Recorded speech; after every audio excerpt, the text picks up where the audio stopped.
All right, good morning, everybody. We're going to get started here in 5 minutes. We're going to hand you over to the moderator here in a second. Take a quick look at the agenda for today. It's on the share screen here for a few more minutes. Just a reminder, if everybody can stay muted through the presentations and pay attention to the verbal cues for chiming in or how questions will be gathered.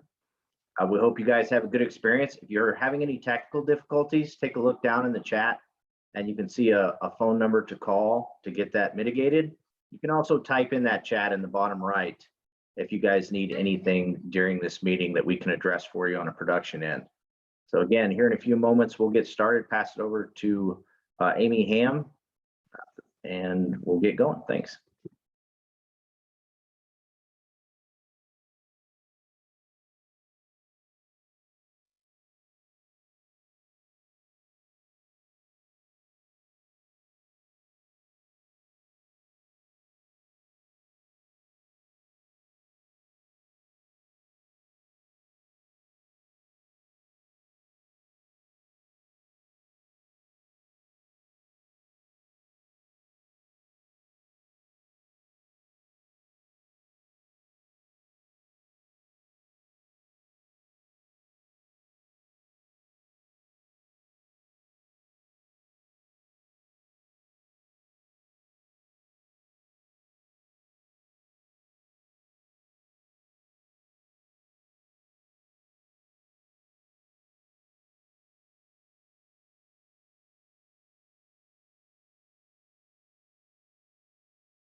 And lastly, folks, just know that today's presentation and the following 2 days presentations will be recorded. So just a heads up there.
Oh, man.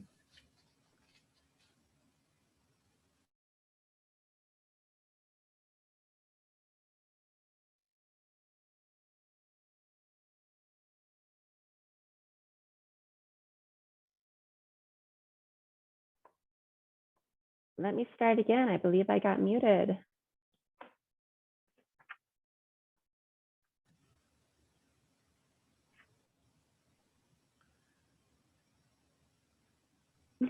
Okay, there we go. Good morning, everybody. Amy Ham, Planning Section Chief with the Rocky Mountain Type 1 team.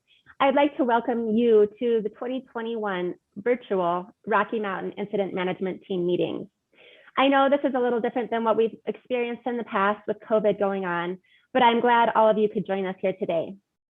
Before I turn it over to JD to start us off, I'd like to visit about a few things related to Zoom for those of you that might not be familiar with the platform. The first thing is, if you use your mouse and hover over the bottom left of your screen, you will see a microphone symbol and a camera symbol. If you are not speaking or presenting, please mute yourself and turn your cameras off.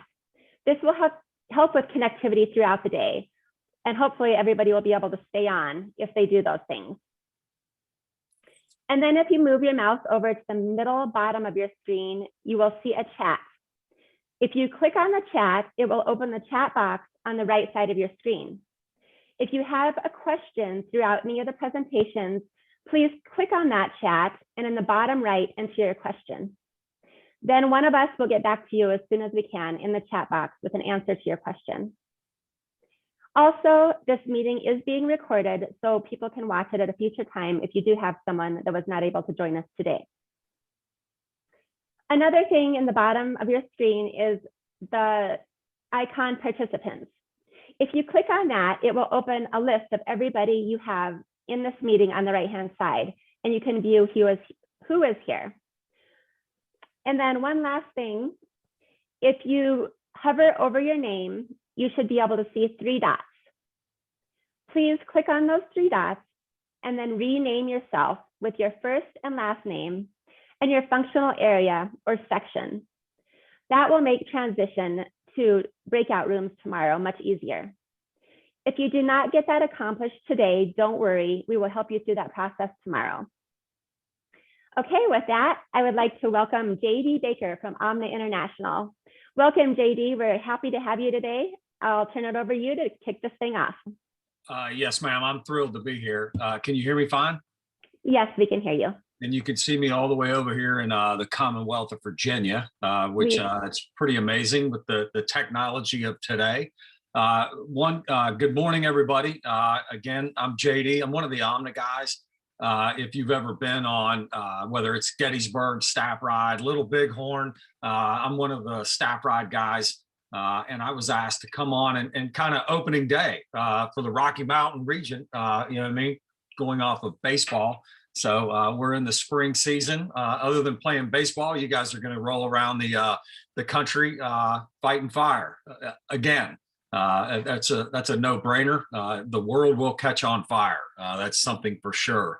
When I first started chatting with the group, you know, a few months and even weeks back, we talked about, you know, everybody upcoming into the season of fire season. And one of the things for the teams and the organization to start looking forward to of talking about, you know, learning and adapting on the fly, and obviously coming off of the COVID. As we see, normally everybody has, you know, spring meetings, everybody's used to being in attendance. With that being taken off the table, you can see that pretty much over the last year, you've shown adaptability of being able to, I mean, we've got 232 people on a Zoom call all across the region. Some of you might be in your pajama bottoms wearing flip-flops with just a collared shirt on above to make it look like you're dressed and ready for work today. So, you know, with our adaptability that comes into these things, you know, in fire and incident management teams, you all are doing really well. You also stood up, you know, the IMRRs were established for the functional areas across to be able to crosstalk and pollinate across the regions in the United States for best practices. So now we're coming into another season and you guys are opening up with your spring meetings. But when you look at, you know, how to deal with change and how you learn from it, you know, if you look at the animal kingdom, which, you know, regardless if you like it or not, you know, we're animals. You know, I enjoy the animalistic side of the house. When you look at different animal species and adaptabilities, you know, I mean, I like to look at the king snake. I'm always like, why is it the king snake? It's not even a poisonous snake. But the king snakes were able to adapt so that they can eat poisonous snakes. They built up an immune system to where even if they get bit, they can still, it doesn't have an effect on them, making them the king. So you've got a king that's not even venomous, which is pretty cool. When you look at like the Dorcas gazelle, which is it's a desert style animal, you know what I mean, living and functioning in a desert environment. These animals, they don't necessarily, when they go to the bathroom, they don't extract water before urinating. So when they urinate, it comes out as solid pellets of acid, which is amazing to be able to adapt with that. One of the other coolest predator probably on the planet, when you look at the great white shark, great white sharks, the largest predatory shark in the world, it literally is pregnated and stays that way before giving birth for over a year. So you could imagine with us and humans, I mean, if you ask anybody, your spouse or yourself gone through it, I mean, 9 months is a long enough time. Well, the great white goes farther than over a year.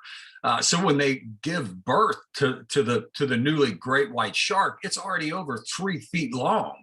So it already is a formidable killing machine straight out the chute. And now the mom and dad don't have to take care of it.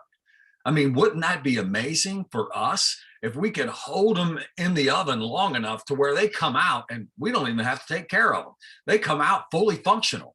So when you look at the great whites, but when you look at ourselves as humans, some of the fascinating things of the human body in the animal kingdom. One, I mean, you might not think about it or not. I know I do if you've ever been on a staff ride with us, because it's 05:30 in the morning. We either go on a run, a walk, or a jog. But the humans, we are amazing at endurance running. Back in the day before gunpowder and such things, you know what I mean? We had the ability. Now, we're not as fast as a lot of the other animals that are in the kingdom, but our endurance ability is unmatched. So we could just run these other animals until finally, you know what I mean? They just collapse over and die. So literally running into the ground, takes a whole nother meaning. The other great thing about us is that we sweat, through our pores.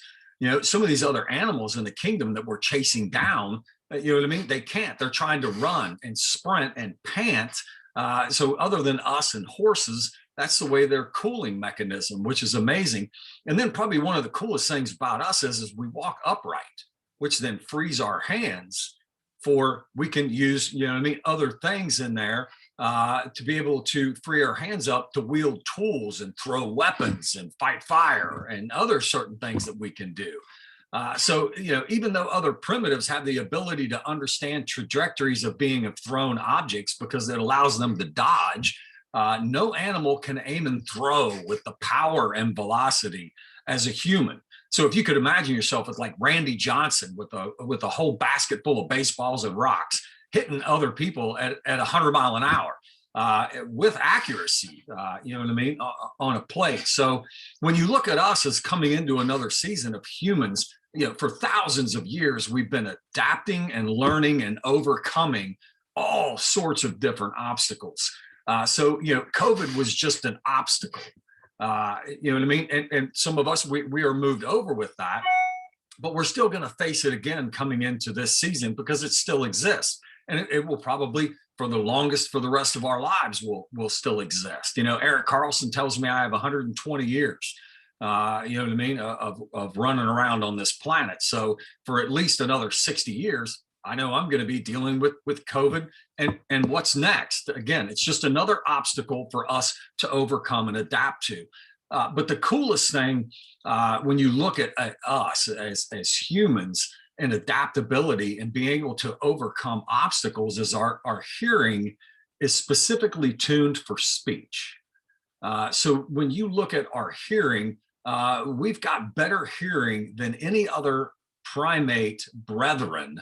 That we can hear a wide range of sounds. Now, some of us are coming a little bit gun deaf, so we have the use of hearing aids at certain times. But where, you know what I mean, are especially, you know, between the 1 and 6 of the kilohertz is where most speech occurs. So why is speech and the ability to hear so important for us, and adaptability and changing environments? You know, over 2 million years ago, you know, our hearing began to broaden, building a bedrock of communication to form complex social relationships, incident management teams, different, you know, towns and cities and states and countries that came with them. The better listening and communication was vital in our human development, as being able to communicate ideas makes problem solving easier and more efficient. So when you're looking at the aspects of being adaptive and being able to change on the fly, it is our ability to listen, which comes in with our communication skills. Some of you all have seen with us in the past, you know, if you put a communication on a wheel, you know, it goes from communication to understand to decide to communicate. Well, when you look at the first communication in there, that is of the receiver. So over the next couple of days, you guys are going to be in the receiver mode. Some of us are in the communication mode. But like with me or anything else, I have to listen first. I have to understand so that I understand, you know what I mean, what is being communicated to me. I then must decide how I'm going to take for action. And then I have to communicate those ideas and thoughts out to 244 people. You know what I mean? And then how will they receive the communication that's coming in? And it's just this complex wheel that just keeps on spinning. But when you're looking at adapting and change in any kind of learning environment, it's all about how well we communicate, how well we receive and understand and decide for moving forward, which, you know, I know with inside a lot of the functional areas that are out there, with inside, you know, the IMRR was created so that cross-functional areas could all get together and have an understanding, and people could communicate, whether it's from different regions, you know what I mean, across the United States, whether it's across both of the ponds, looking at other countries of how they're dealing with this, you know, chemical, biological warfare, if you will, that had been placed on us prior to coming into last year's season. And there's one thing that, you know, that I kind of, I'll leave you with, you know, before I turn you over to your meetings. You know what I mean? When you first think of your communication is how do you want your receiver to react?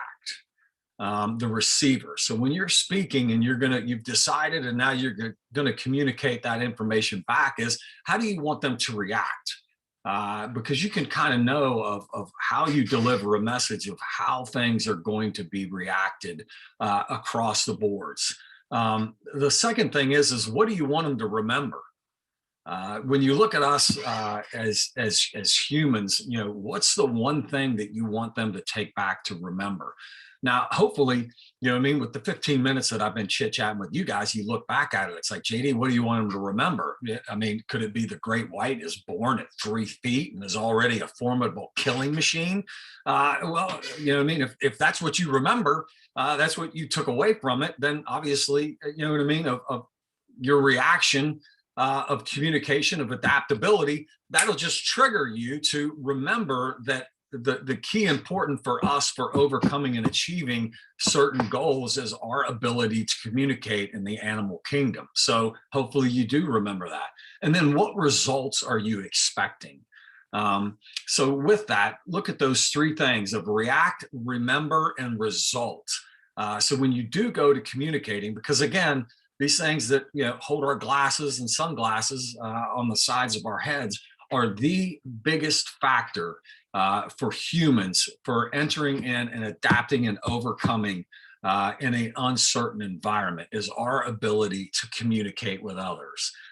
So, you know, if you look back at last season, you know what I mean? I applaud you folks for the services that you do for the country, for the mitigations of no death due to COVID, as far as I know, of what I've researched and seen with inside, everybody in the fire agency, not just, Forest Service, BLM, BIA, fish, park, all of those aspects of, so the mitigation and to be able to communicate across the spectrum for folks coming not only to the Rocky Mountains, for your ability to communicate to the folks that are coming from out of region into your region to participate in your incident management teams and to, and to meet the objectives that are coming to an end of let's put the fire out. So when you go into the meetings for the next few days, remember, the one thing that's most important for you to be able to adapt and overcome and change things on the fly is our ability to communicate with others. So Amy, with that, unless anybody has any questions on great white sharks or gazelles, I'll turn it back over to you guys, and I hope you guys have a great couple of days of meetings. Thank you so much, JD. It's always great to have you with us. Next on our agenda is Dan Dallas, Incident Commander for the Type 1 team, to give a little bit of intent from ICs. Dan? All right. Well, thanks, Amy. And hey, welcome everybody. Boy, we got great attendance, 200. We're just about to go to 250. So before I start, JD, thanks. Great introduction about adaptability and communications. Really appreciate you folks being on. Your perspectives are always really interesting and great to have. Usually you come in from the side on us, and it's always good to hear what you have to say. And then I wanted to start with, of course, it was our turn to arrange the team meetings, but I really want to thank Amy Ham and Brenda Bowen and the Lessons Learned Center and others who've really put a lot of work into making this Zoom meeting work, our virtual meeting for the next 3 days. So I'll start out, and on behalf of the other ICs also, we just wanted to quickly say the intent here is really simple. We wanted to get everybody together at the beginning of the season like we normally do. Of course, it's different and virtual this year. The upside of that is we're not all paying a big bar tab at night at the Little America in Cheyenne, but it does kind of throw a kink into things, but we really appreciate everybody getting on. And really appreciate the blue team folks that are able to get on. They're out, of course, in Rapid City. I think this is the earliest that a team has ever been mobilized in this GAC. I may be wrong, but I know that once upon a time we mobilized for the Crystal Fire on the Arapahoe Roosevelt, and then basically just walked off that fire and came into the team meetings. So I think they might have beat that this year, and that's probably portends to what's coming for us. So we put together an agenda. Of course, today, this is all about learning. So today we're doing, a series of talks on kind of group learning for everybody. Tomorrow, it'll be more functional in nature. And what we've done is kind of consolidate that with some things. A lot of you have probably been on the incident management remote response meetings, IMRR meetings that's been led up and really been useful to everybody involved by B Day and her NEMO team, and she's going to be with us because some of what we've learned on the IMRR calls, there's a survey and things like that, has really led to a lot of work that's associated with kind of national things that we can do that would improve, number one, improve all of us and give us the ability to provide some consistency and things like that. And so we need to know about that, and then that will lead into our functional breakouts. And then the next day, the command and general staff folks can talk about, okay, well, how do we fold this into our operations on our team? So really looking forward to all of the sessions. And then of course, the third day is a, opportunity for the individual teams to get together. There's a ton of work that's gone on. You'll be kind of amazed if you have, probably a lot of you have been involved with it, but some of you that haven't, you'll be kind of amazed at everything that's going on to try and improve the system, if you will, the fire system in general. Then there'll be a few other things that we can discuss. We're a pilot for complex incident management. For those, the GAC is, for those of you that aren't familiar, we're looking at over time going to from a 5-tier system, IC type 5s to incident management team type 1s to a 3-tier system, which is, basically initial attack. And then the middle is, think of it as type 3, and then type 2 and type 1 would get folded into a complex incident management team. So there's a lot of work going on that. And then also I would add, looking at some changes on, think of it as resource allocation at the GAC level. When we get to, planning levels 4 and 5, when there's scarcity in the system, looking to make some changes at the GAC level on how they might become more efficient at resource allocations at advanced planning levels. And so finally, I'll just leave you, and it's kind of, JD made my life easier. This is all about change. Our team meeting is about change, things that are coming at us, things that we're doing that we learned and had to adjust last year. And it's all about learning and not resisting the change that's coming at us. So anticipate the ICs, the other ICs, and I, and Mark Giacoletto, my deputies on. This is all about another year of change, adapting and learning. So with that, that's kind of the intent and how we set up the meeting, and really appreciate everybody being on. We did, while I was talking, we did break 250, so we're 254 people now. So this is great. Amy, I'll go back to you. Okay, thanks, Dan. Next on our list, we have Dan Smith with an NMAC update. Dan, are you on? Yes, I'm on. Good morning, everyone. Glad to be with you today. Amy, if my Wi-Fi is kind of suspect, if the signal gets weak, I may have to turn off my video. Just let me know if I need to do that. But it's a pleasure to be able to address you today. And boy, this is really cool, having over 250 people on the Zoom meeting today. I'm the fire director for the National Association of State Foresters, working out in NIFC. And I am your liaison to the National MAC Group, or NMAC, and also serve on the NWCG Executive Board.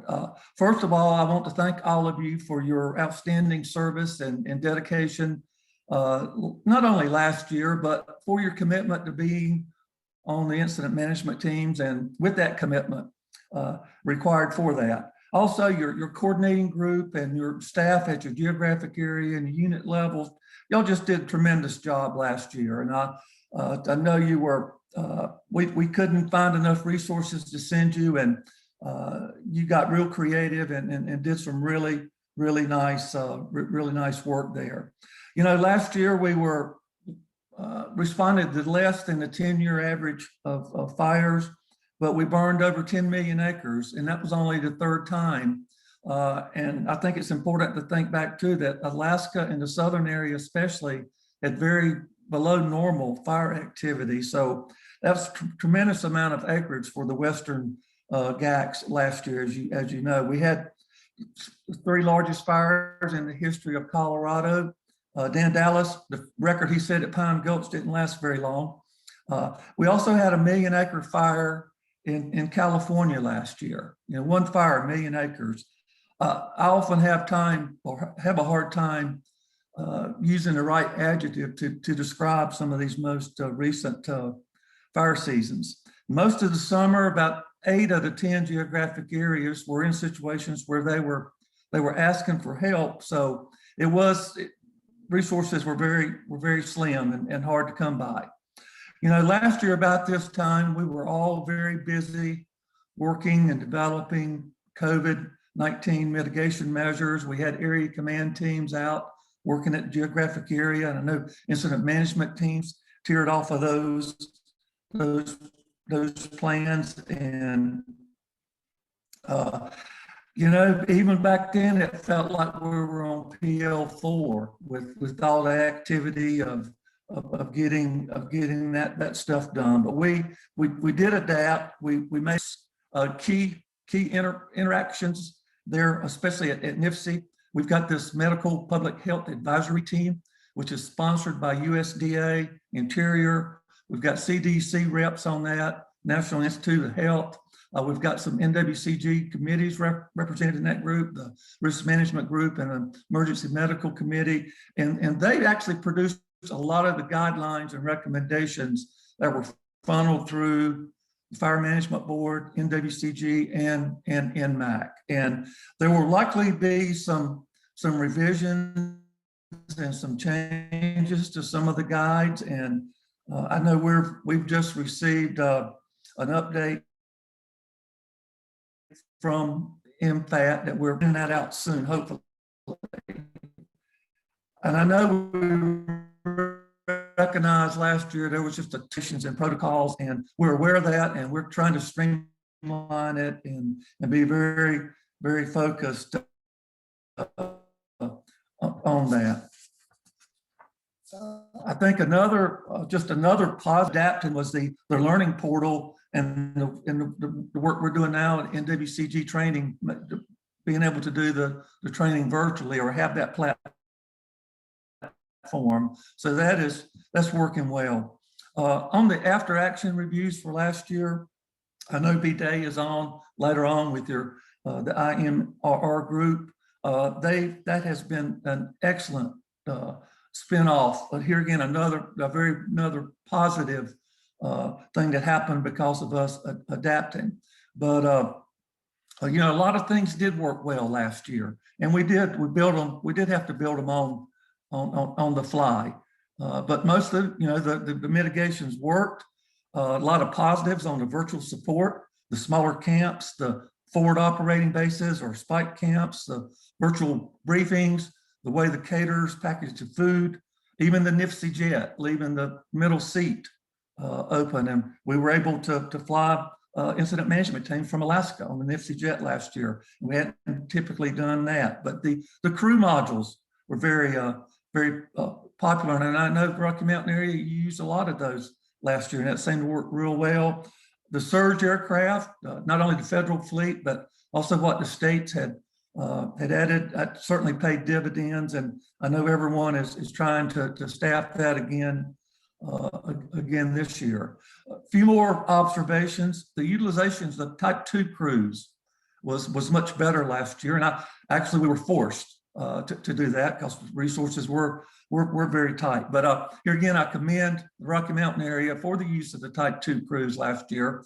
We're often see that there's high demand for Type 2IA and Type 1, and we get a lot of UTFs, but we still have Type 2 crews available. So I encourage you to continue to consider Type 2 crews when resources continue to be tight. The Department of Defense crews, you use those also. I think we built some depth there now for the liaisons and folks that work with them. The National Guard and DOD are fully committed to continue helping us as needed. We kind of broke the ice with Mexico, got their crews in California. That worked very well. And also with the Canadians. Their fire season allowed us to bring a lot of Canadians in, and they did a great job. So that was another positive for us. Dan Dallas mentioned the complex incident management effort, and we are working on that again. And here again, kudos to the Rocky Mountain area for being willing to step up and be one of the pilot geographic areas when we get to that part. You know, there's a lot of issues to address. Support for our incident management teams. We're certainly concerned about the number of days all of you are out and the impacts not only to your work but your family and personal life with that. There are opportunities here again to look at the system, and you know, Dan covered some of that, and I think we can make it more effective and maybe increase the staffing and find more people that can work on the teams. And the virtual support, I think is a really big deal. We've got the Incident Workforce Development Group that they have a tasking from the NWCG Executive Board, NMAC, and the Fire Management Board to produce an action plan to help us go forward with what type of system and structure do we need to realign or have for our incident management teams, and an initial timeline for implementation and pilots, and some draft taskings to committees and groups. So this is going to take some time. I guess I envision that maybe by this time next year, we'll be ready to move forward with some pilots, some areas that would like to pilot what we think will work. So we'll see where that goes. I would just encourage everyone, whatever your role, whatever group you're working with, to stay engaged and provide input and feedback if you have that opportunity as we go forward. Want to go back to the IMRR just a minute. NMAC, we received our first briefing on kind of a summary of all the recommendations. We received that last week. And we're going to need to work with NWCG and the Fire Management Board and parcel these recommendations out. Some may become an NWCG standard. Some of it may be in the NMAC mode guide. Some of it may end up being in the federal red book as federal fire policy. But there's a lot of good stuff there. So I'm excited that we'll take that and go forward with it. Kind of in closing, just want to thank you again, and just want to stress again the value of good, clear communication when we're in the high preparedness level and the high fire activity. The information flow from the geographic area to the National Interagency Coordination Center is so important. And we have several avenues for that. We have the center managers call each day. Myself as your MAC liaison, working with your coordinating group reps, they have agency reps on NMAC. The local dispatch incident management teams providing updated and accurate 209s, especially on emerging fires, is so important. The threats and strategies for critical resources. You did this last year, forming the task forces, force packages, moving them around, and using area command to help with some of the workload there on the agency administrators. Just good work. Keep up the good work. I'm on for questions or not, but thanks again, and have a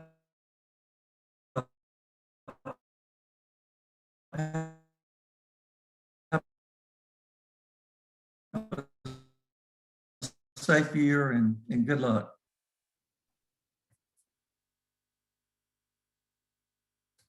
Thanks, Dan. It's good to have you with us here this morning. I just want to remind everybody that if you have any questions or comments, please access the chat by hovering over the middle of the bottom of your screen. You can click on the chat and then add questions or comments on the right side of your screen. Next up, we have Russ Mann to give us an outlook on what this fire season is going to bring. Russ?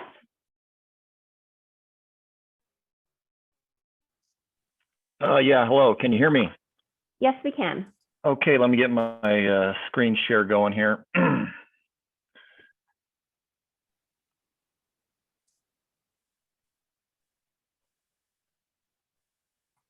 Right.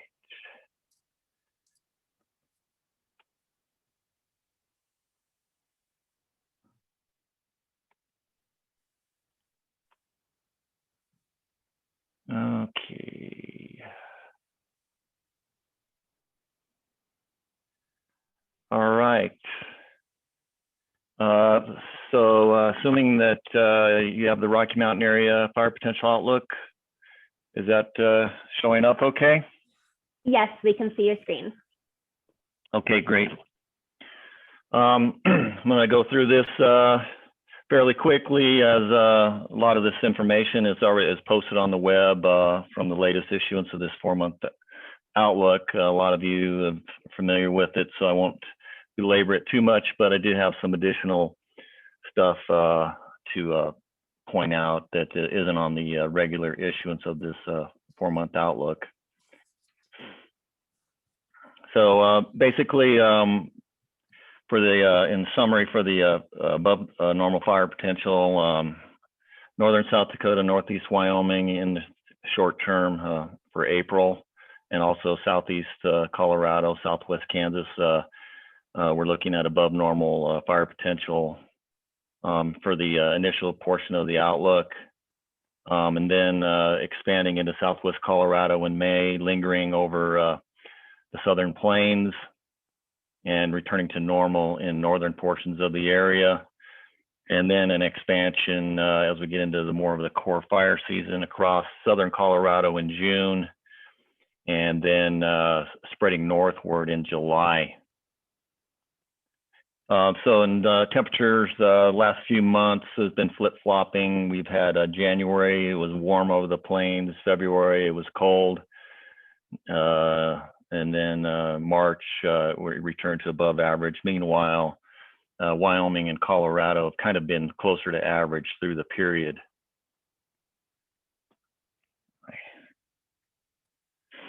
So precipitation-wise, last few months, again, it's been a mix.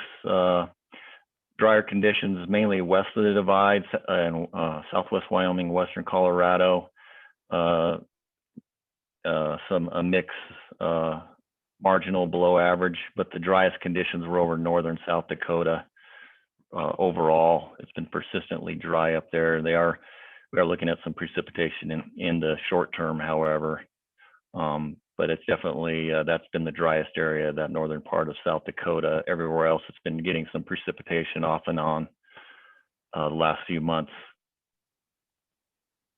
60-day summary, you can see that sticking out like a sore thumb over northern South Dakota. Again, fortunately, we are going to see some precipitation in the short term up there to help alleviate that a little bit. And then some west of the divide, you can see some spotty below average precipitation. Front range, east of the divide in Colorado, eastern Wyoming, Nebraska, Kansas did pretty well overall the last 60 days with some little bit less of the wetter conditions in southeast Colorado, southwest Kansas. Similar on the 90-day precipitation chart. Snowpack wise, things are nothing critically low. We are seeing some little bit lower than median values west of divide in Colorado. Otherwise, and also in the Black Hills portions of the Northwest, but overall things are close to average, some significantly above average amounts. This is as of April 1st, but the Southern Front Range, 135% of average overall in that area, and also above average to a lesser degree over central and northern portions of the Front Range of Colorado, Laramie Range in eastern Wyoming, the Bighorns. So overall, snowpack wise, things are not looking too bad. The drought expansion from February into March is seen over northern South Dakota with those dry conditions as extreme drought is indicated. over northern South Dakota as we transition from February to March, and continuing with the exceptional drought west of the divide in Colorado, which is the highest degree of drought on the scale. And we did see some improvement east of the divide, given the precipitation that we've got. You can see we went from areas of severe to extreme, and now we're more in the moderate, few areas of severe. Soil moisture, you can see improvements across the eastern plains compared to last to February, with the soil moisture values driest west of the divide, and also now emerging over northern South Dakota, similar to what we'd expect given the precipitation. We are in a La Nina right now, and looking at the precipitation charts, it really wouldn't reflect that. Typically in a La Nina, you would see a cool, wet northern portion of the United States and dry, warm in the south. And things haven't really necessarily followed that. Now we get into the spring and summer, and that La Nina pattern is expected to gradually shift into a more of a neutral pattern, indicated by these gray bars, probabilities of a neutral ENSO phase going into the remainder of spring and summer. Even though it is a neutral phase, it's on the cool side of the eastern tropical Pacific sea surface temperatures, but not cool enough to be categorized as a La Nina. And I'll show you on some of the statistical analysis that I did that the negative to cooler neutral and negative ENSO is pretty highly correlated with above average fire potential for a lot of the Rocky Mountain area.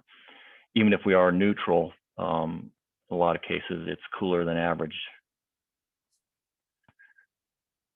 In the short term forecast here for going through the 20th of April, it's kind of looking at a bit of a change as far as what we've been in. We've been in more of a hot and dry, windy period here recently, but it looks like a series of troughs moving across the Rocky Mountain area, the 5th through the 10th, precipitation spreading across the north and east, continuing through the 11th through the 15th, and a little more into Colorado, and then mid-month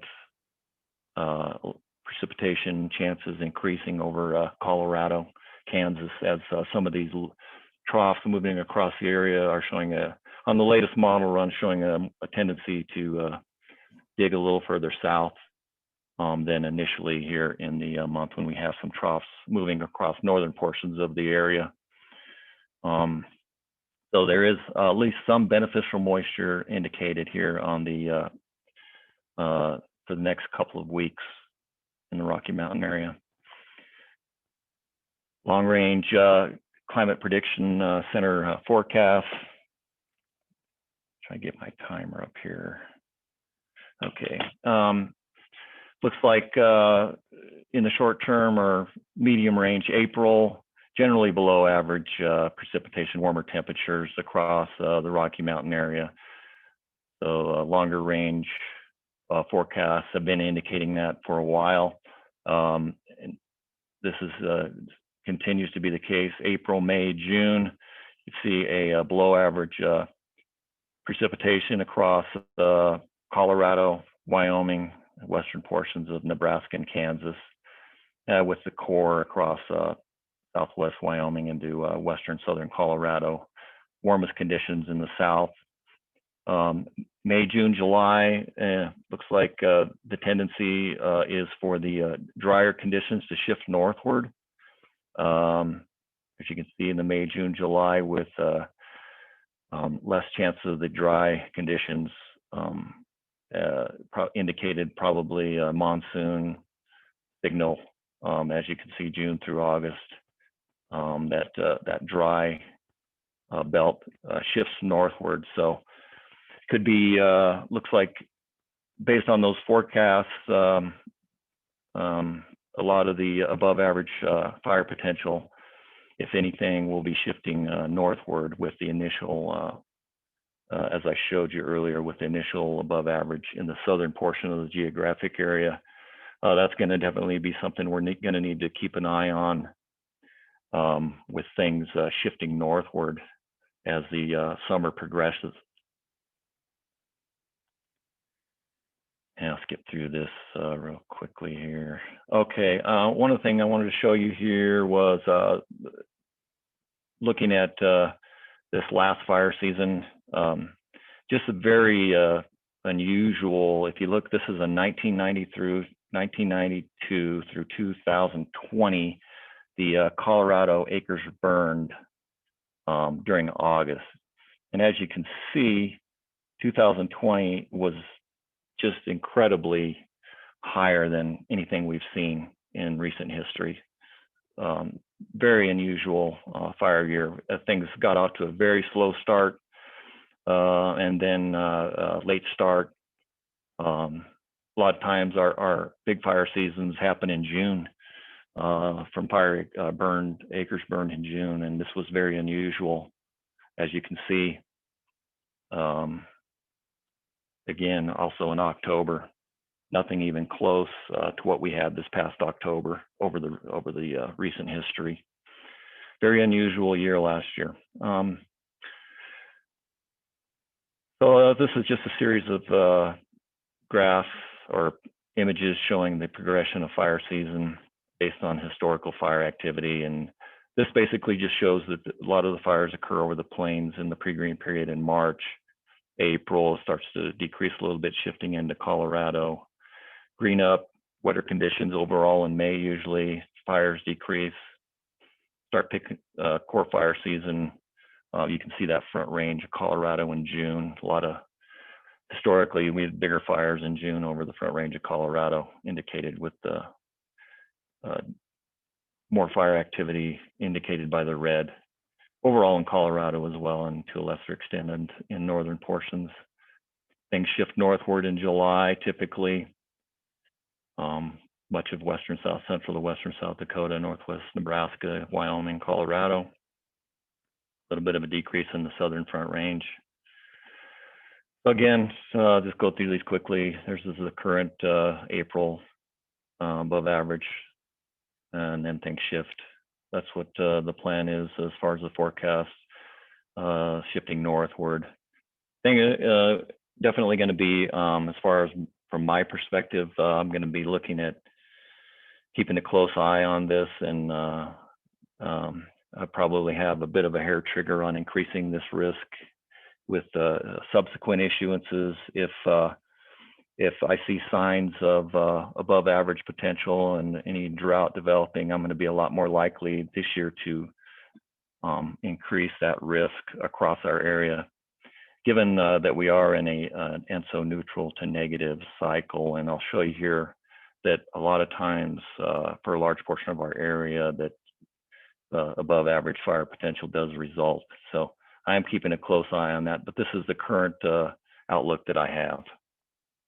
So just some additional factors. This is my last slide, and that I looked at again was looking at some historical neutral to negative La Nina patterns that we're currently in, and also some snowpack correlations. So neutral to negative ENSOs are common with the bigger fire years across the Rocky Mountain area, specifically in Colorado. May and June, 11 of the above median acres burned for May and June. 9 of them were ENSO neutral to negative, like what we're in right now. So that is highly correlated to this ENSO pattern that we're in. That doesn't mean it's guaranteed. We also had a lot of neutral to negative where we didn't have above, but of the ones we did have, of the bigger years, a lot of them were this pattern that we're in. So that's why I'm going to keep a close eye on this. As you'll see, a lot of the other portions of their area are similar. June, July in Wyoming.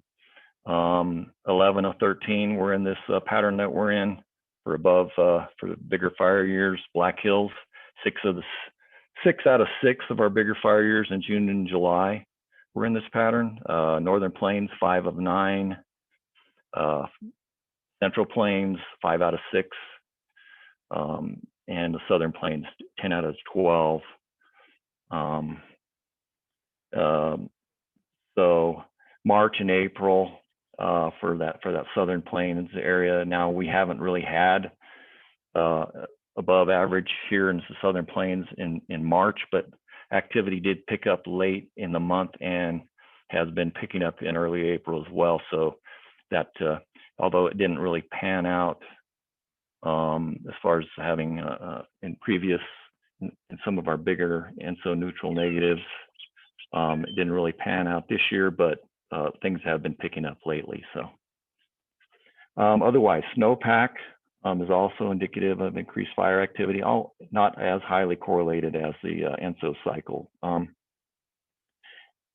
example, Colorado, of the 9 May-June periods with above median acres burned during these ENSOs cycle that we're in, 6 of the 9 had significantly below median snowpack of April 1st. So Colorado is the highest correlator as far as the relating snowpack in the early spring, April 1st specifically.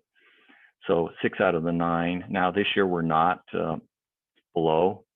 So, but 3 out of the 9 historically did not have below average, significantly below average snowpack. So even though we're not there, that doesn't mean that we won't have an above average fire season. Also in Wyoming, there is also a correlation in June, not as high as in Colorado.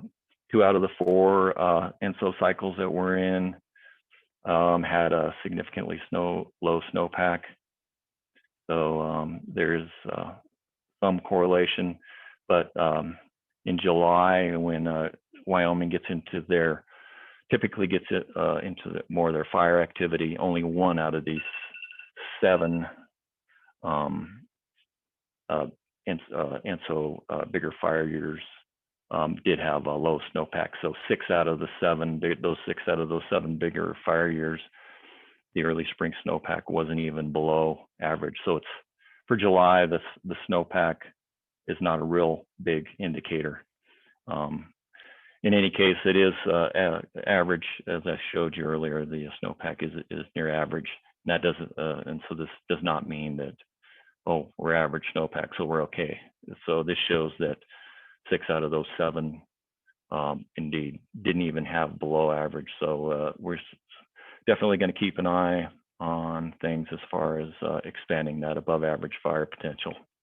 And lastly, in the Black Hills, there is also a correlation between June and July fire activity in the early spring snowpack.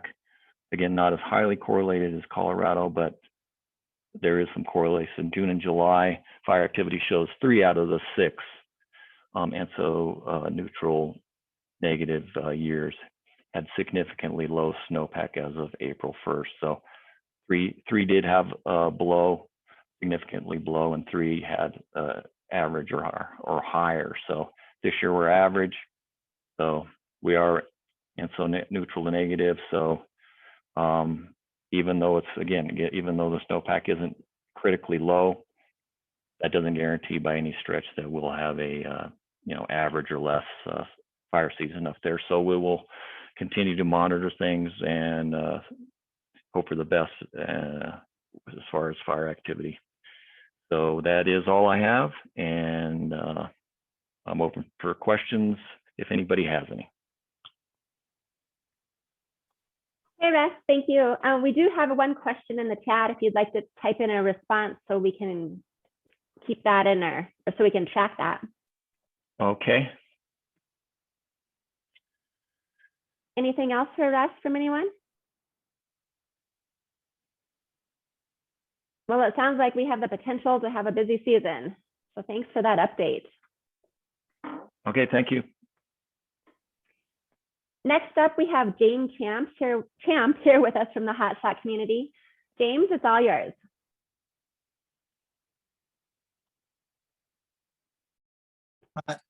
Good morning. Thanks, Amy. Let me see if I can get my video on here. I don't have a whole lot of updates for you. Just going through, the crews are starting to come on. Right now, San Juan is up and available. My crew, Alpine, just started yesterday, and we're working through our critical training. We will be looking at the rest of the crews filtering on through early May here, and then everybody being available in through mid to late October as the season warrants and dictates. There has been some hiring challenges through the season here to get the crews up and running and moving. With permanent, some crews have struggled to hire permanent positions, other crews have struggled to hire seasonal positions, and there may be some effects with a handful of crews or 2 or 3 crews in the region that may have to bump down to type 2 IA status for a portion of the season.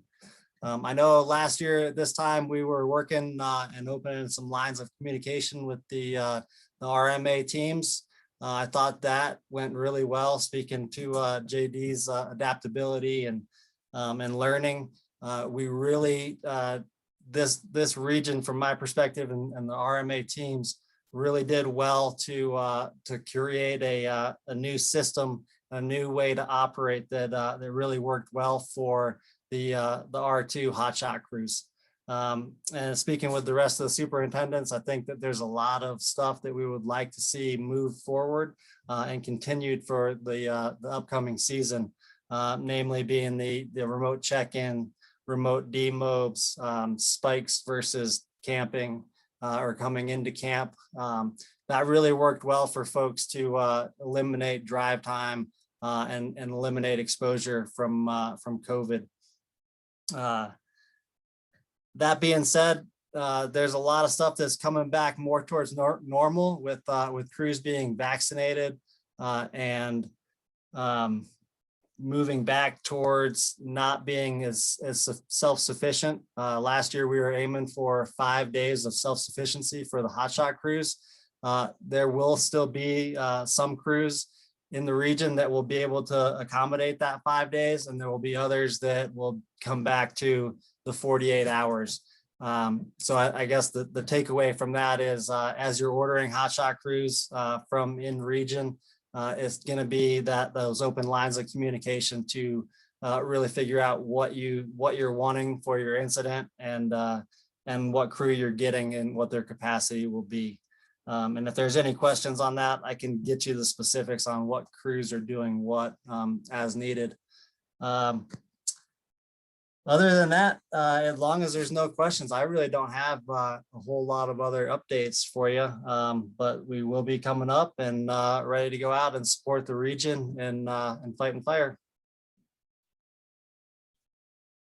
Are there any questions for James?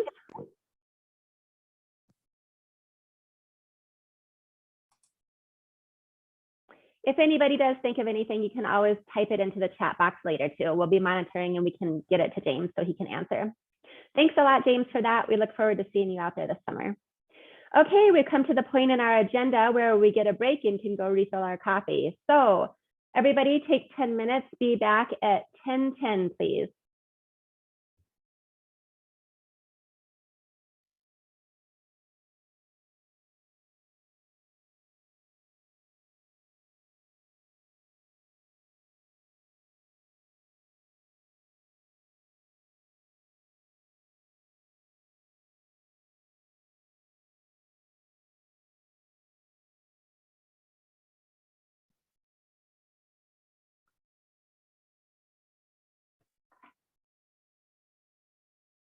Okay, it's 10:10. Welcome back, everybody. I hope everybody came back.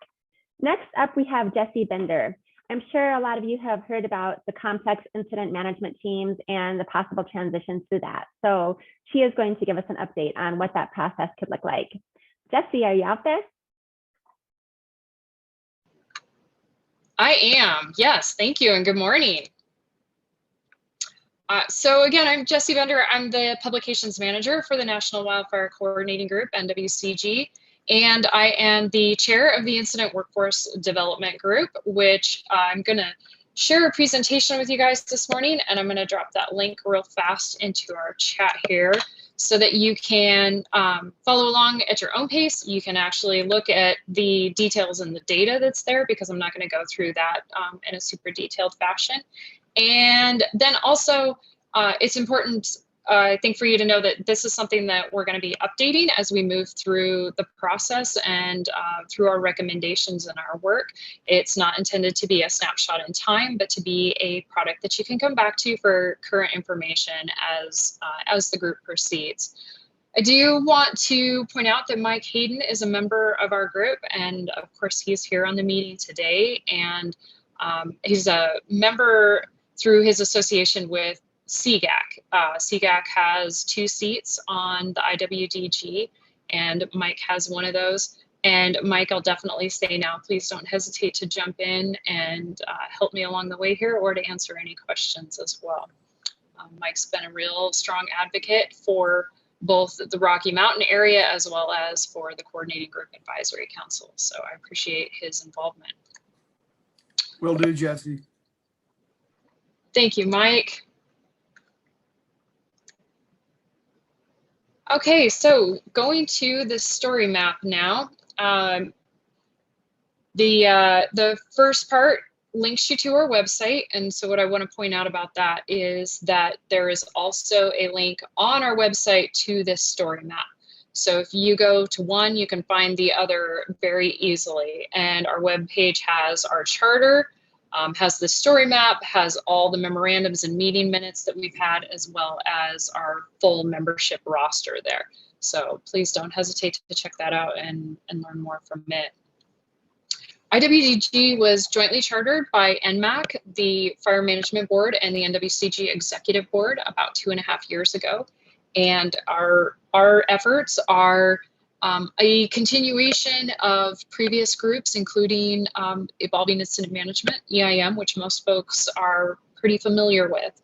And we have anchored in the work that's been done in the past, not to reinvent the wheel and to save ourselves some of the time and energy of learning from what has worked, what has been recommended, and what has not worked in the past and in other efforts. Essentially, our mission is to look at long-term development and sustainability of incident management teams, and to provide recommendations up to our 3 parents on how to improve rotations, increase participation, ensure adequate experience across all team and personnel and geographic areas, and to apply efficiencies to IMT mobilizations.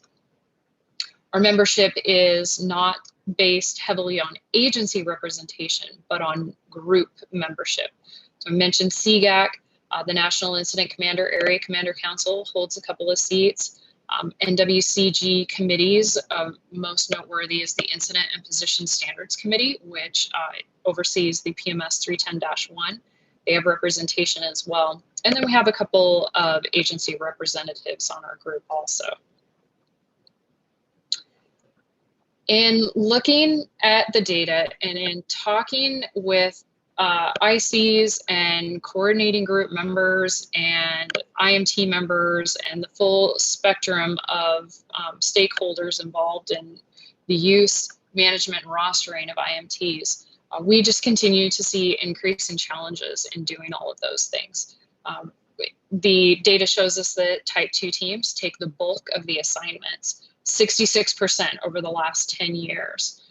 And Type 1 teams obviously are getting more and more long duration, high profile fires. And so what we're seeing and hearing is burnout at both levels. Burnout from the number of days out, the number of assignments out in any given year, and burnout from the depth and breadth and complexity of those assignments. One of the themes that we've started to hear pretty frequently is Type 1 ICs who are saying, I would not mind having an easy, quote unquote, easy 7-day fire every now and then, to give a break in between the long duration sieges, if you will. Team rosters take a greater number of people to manage than actually go out per rotation. So we're seeing rosters that are composed of 80 people in order to get any 50 available and out the door for a mobilization. This is a huge workload on the ICs to manage it and to recruit all of those people. It's an inefficient use of a lot of those people. Most recently, COVID-19, we've all seen, has pushed us into new ways of doing things that probably otherwise we wouldn't have been as willing to jump into.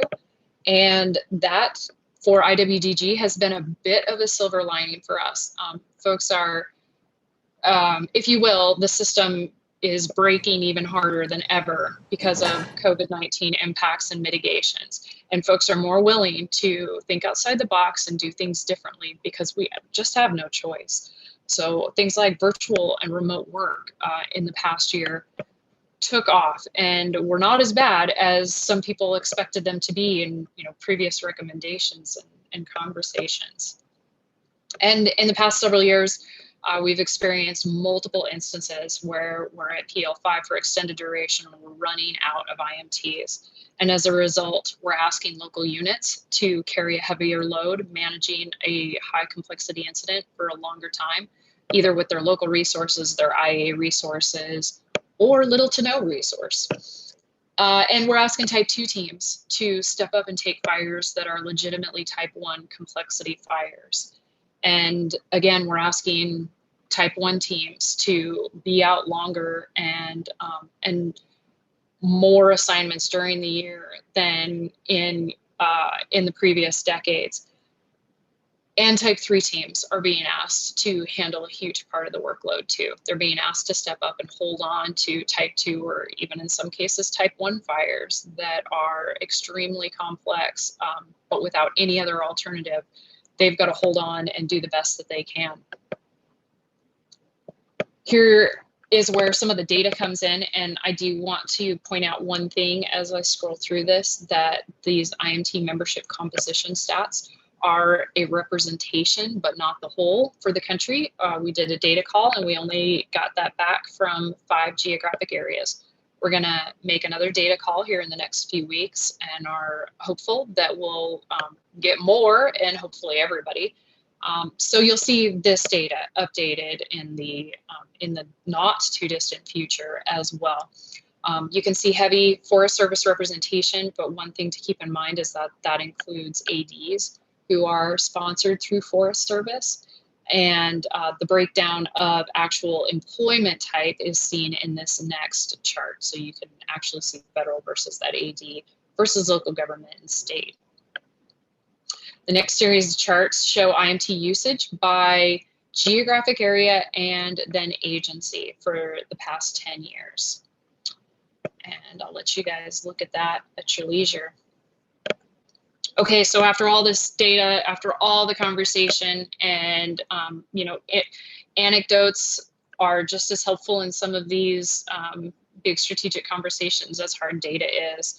And where we have landed is the recommendation for adoption of complex incident management. This system would create one type of IMT.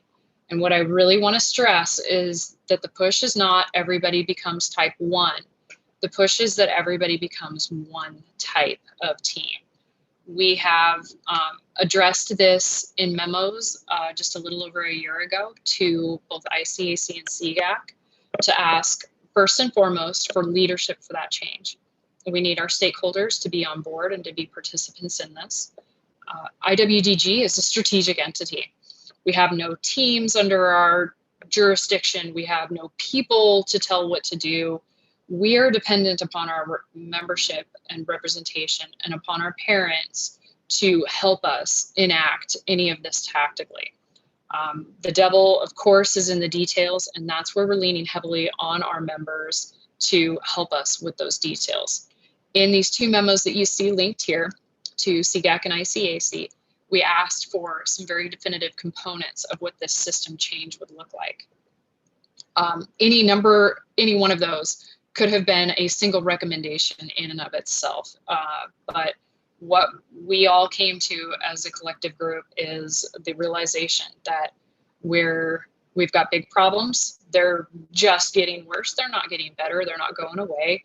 And small changes are only going to make a small impact. What we need is a big change. And that big change, our recommendation is this complex incident management system. Rationale for the change is it's probably very familiar to any and all of you if you have been on incident management teams for any time at all. And some of this relates directly back to those bullets from our charter in that early slide. Equitable assignments, filling in where there are shortages and spreading the wealth more across all teams. Fewer team types allows for a more efficient management of the rotations, assignment lengths, duration of transitions. If we have one type of team that is scalable and able to respond to an incident of type 2 and type 1 complexity, then as that fire grows and or shrinks in complexity, we still have one single incident management team who can be there and adapt to it. As it grows, they can order in more people and bring in more help to do what needs to be done, and not have to put more people on the road, take more people away from their homes and their offices to come and assist with that fire. So we're more efficiently using the people as well as the teams themselves. More effective management and expectations from agency administrators and the public. Among the pieces and components of this are the number of times that we've heard from either political folks or members of the public, why is there only a type 2 team on this fire? Isn't it important enough? As we see more and more fires in communities in urban interface, that question comes up more and more often because there's a public perception about capabilities, and that a type 2 team is like the lesser of your capability as a local unit. Bringing some of that standardization to everyone's capabilities, to the functional areas as well as the position capabilities, and also to the expectations for those functions, for those teams, is a positive thing for sure. Closest forces concept is not equitably applied to IMTs the same way it is to necessarily all other wildland fire resources, and that's something we have recognized and want to make better and easier. Identifying those positions that are appropriate for remote and virtual work. And Rocky Mountain, and I know you guys have been employing more and more of the virtual aspect of work and leading the way in a lot of that. And so for you guys, this should be an easy one. Streamlining training, reducing the time to qualification, standardizing the capability, and very, very important, we cannot emphasize enough the need to build up and improve the training expectations and standards at the type 3 level. If we're going to be asking those folks to transition from type 3 CNG to complex incident management team CNG, we need to equip them to do that. We also need to equip them to handle the complex type 3 fires that we're seeing anymore. And so the development of a 300 level CNG IC course is very, very high on our priority list, as well as standardizing the formality of type 3 teams. Because from geographic area to geographic area and agency to agency, there's a broad approach to how type 3 teams are created and or managed, or not for that matter. Here again, you'll see some data on total assignments for geographic areas and in and out of GACs. Those memos that I mentioned for ICAC and CGAC, this particular point in the presentation sums up several of the bullets in those. And an important component of that, as I said, we asked first and foremost that CGAC and ICAC provide leadership for this change. The coordination between the two to address several of these bullets is extremely important. For example, talking about a availability periods, duration of commitments, work, rest, and life balance concerns, and IMT rotation schedules. We have asked ICAC to provide IC perspective and input on these matters. But then we also need CGAC to, on the other side of that, provide their input and perspective so that they can better manage those teams, and those ICs can better manage their people and prepare their people for the expectations as we change. We continually hear that employers don't want to make their people available because they're afraid they're going to be gone all the time. And there's no better example of that than our current practice of taking 2 days off after an assignment. And what we're seeing more and more is that then the team is immediately up again and out the door. And those 2 days were spent at home doing laundry and mowing the yard, and no time gets spent at the office as a result. Where we want to see improvement in those rotations and those commitment durations is in allowing for that time at home as well as the time at the office. We need to give people both in order to support them and support their employers, who theoretically are going to make them available if they know that the work is still going to get done and their employee is still going to be available to them throughout the summer and not just gone for the next 4 months or something like that. Composing teams that are scalable in size. I talked about that a little bit. That's a huge piece of this flexibility in this redefined system. Defining core members of an IMT and then embracing a pool concept. This is something that some geographic areas are already doing in bits and pieces. And we realize that this in particular is a giant culture change. We're very accustomed to having our teams, mobilizing with our teams, and we have fewer unknowns come into the actual team once we're on the assignment and order. As a result, we have a lot of people who go unused during rotations. For example, there are folks out there who are in shared positions because they know they can only go out once or twice a year. Well, if they happen to be available during a rotation where their team doesn't go out, that means we didn't get any help from that person that season. We want to use people when they're available and not sock them into a rotation roster where they might sit and go completely unused when other fires have a high need for whatever their position may be, particularly in finance and GIS. Those are two areas where we see a lot of need for people to be available for an assignment, not just a team per se. Successional strategies are a huge ask of CGAC, bringing some equitability to the expectations on agencies as well as ICs, as well as those operations groups and coordinating groups. And identifying and implementing participation incentives. This one is very complex. A lot of this one is tied into the agency purview and our big things and big conversations that we can't tackle easily. And nevertheless, they're important to keep in mind. They're important to keep pushing and asking for, and that's why we have listed them. A few months ago, we met with FMB and MAC and the executive board to really push for their support for this system. Although they are briefed regularly and have known for a year and a half that this was our recommendation, there had been no formal acceptance of that recommendation so far. And so they recently sent out this memo 21-001 from FMB, but it is signed jointly by all three groups to ratify their support for this recommendation. Their ask back to us was for an action plan to detail how, when, and where we're going to get there. And so that's what we as IWDG are working on right now, is that action plan. Please take the time to read that memo if you haven't already. And this action plan is going to go to those three groups in a couple of weeks. This slide is going to get updated once it is accepted and as we start putting it into place. And it's going to show you the timeline, and it's going to show you who needs to do what.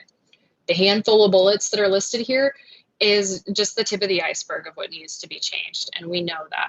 There's going to be huge implications to the training qualifications and standards system. PMS 310-1 is going to be affected. Mnemonics are going to be affected. The Red Book and these policy elements are also going to be affected.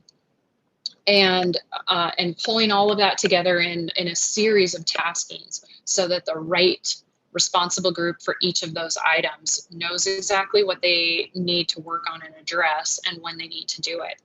And we are targeting an aggressive pace for this. We're looking at full implementation in 3 to 4 years.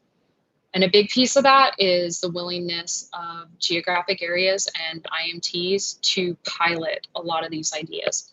And we've got several of those who are waiting in the wings, chomping at the bit, ready to try something different. And the Rocky Mountain Coordinating Group, to your credit, has stepped up and said, we're willing to provide this leadership directly, and we're willing to start testing and be a part of the solution.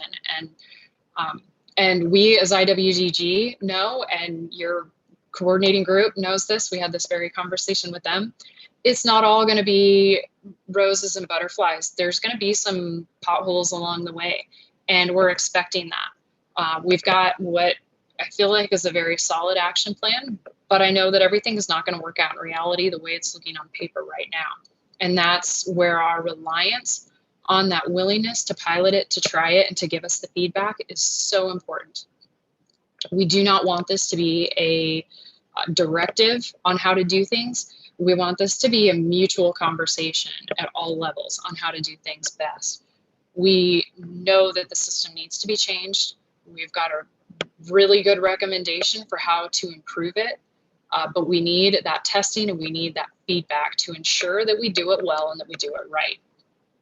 Our emphasis continues to be on work-life balance and better, more efficient use of the people that we have, because we know we're not getting any more people. Our agencies aren't like, yay, let's go hire another 1,000 people to help support anything, fire, fisheries, you name it.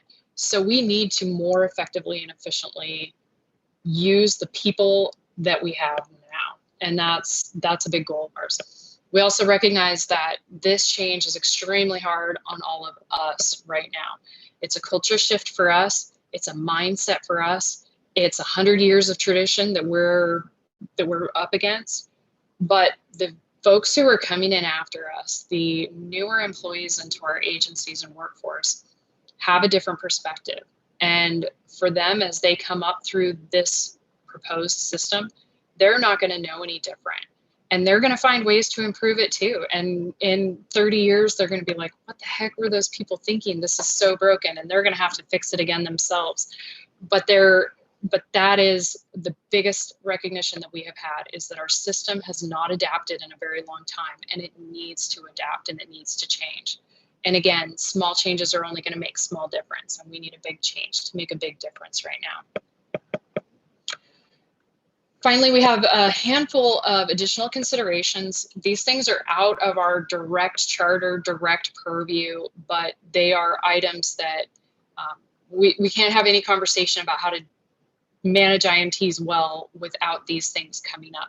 And so they're items that we're keeping at the forefront of our parent groups so that they know they're important and will apply action to them. Consistent and sufficient IMT funding is super important, especially the more we have virtual and remote work taking place.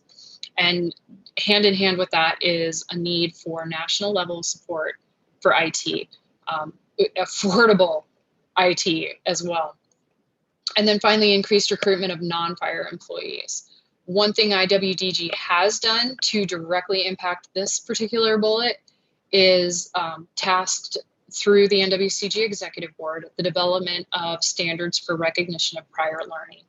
And what that would do is allow us to grant people credit for the experience they have in the other realms of their life.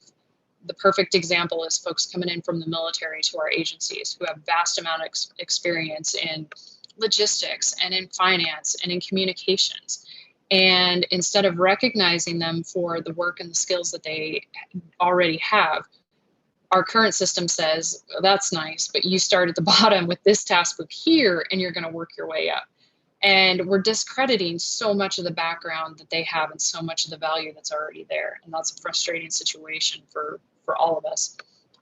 The standards for recognition of prior learning that will come out from NWCEG sometime in the next, possibly as soon as this October, if not shortly thereafter, will enable all of us to be able to do that in a standardized and an approved manner. So again, you can link back to our website from here and find all the information there.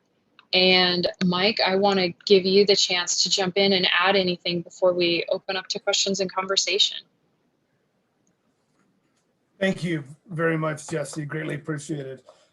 As you can imagine, this presentation strikes a chord with a lot of people. And to the heart of the matter, I mean, these are truly teams meetings. So this group right here, a lot of us are going to have a visceral response to this. A lot of us are, hey, you know, pointing out some of the shortcomings or our concerns, or hey, why wasn't I asked? Things like that. Thank you very much for pointing out some of that, Jesse, in terms of how big of a lift this is and how hard it is. And because I think that's really important for everyone to understand. I'm going to be totally transparent with what I've heard from this region. And I'm glad you're getting to hear it, Jesse. People are definitely afraid of the pool concept. They're going to pool up and we're not going to have our team. We're not going to have our cohesion. All these amazing people we've built and become really good with. I love the analogy that, hey, we're not playing dodgeball here. This is for real. We go out and we want to provide a quality product and do really good work. And so I want to bring up to the group that if we apply the pool concept to our current business model, you're all absolutely right. It's a fail. It's like, that's not going to work. Now we're going to get people we don't know and aren't used to working with and aren't going to move forward. So what I'm seeing in the presentation that Jesse just put on was the true challenges behind the scenes. How would we pool up and create, I'll use logistics, for example, create free logistics modules that could support our 3 teams that all kick ass, that all do really good things. You know, I mean, and that's not easy because let's face it, all of us individually struggle with creating one of those groups to do that workload throughout the fire season. So please know that Rocky Mountain saying, oh yeah, pick us. It wasn't quite like that. It was like, we have 3, and if we only let some of the big geographic areas demo this, I don't think we're going to like the results of what we could get. And that was why the coordinating group stood up and said, hey, we have a smaller number of teams. We have a huge fire season. We're very active.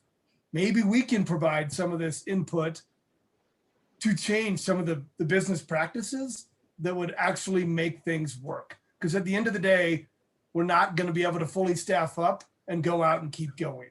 And for a lot of teams, those teams that are super successful at keeping good rosters, they're the last ones buying in on this. From every GAC I've talked to, they're like, nope, we're good. We've got it. We're doing exactly what we need to. And that's why this is so hard. Because let's face it, in the Rocky Mountain, we've got some pretty amazing teams. And so that's the immediate response. So I'm just asking that as people consider this, yeah, it's easy for us to stand up and go, absolutely not, and this is why, and list off 3 or 4 reasons. But by looking at it for the year and discussing it, the coordination group hasn't told us, go make hay, make this happen. They've said, we want to participate, and they don't know how to do it yet. So this is our chance as teams to raise our hands and go, these are our ideas, whatever they may be. Maybe the core number of people on a team is too small, or maybe the pools need to be modified in this way or that. And that's what's in front of all of us right now. So I wanted to add some of those comments to what Jesse said, because I get it. I'm right with all of you. Would I choose to like change a bunch of work I've been part of for a long time? Not necessarily, but I also am fully aware that this isn't going to last.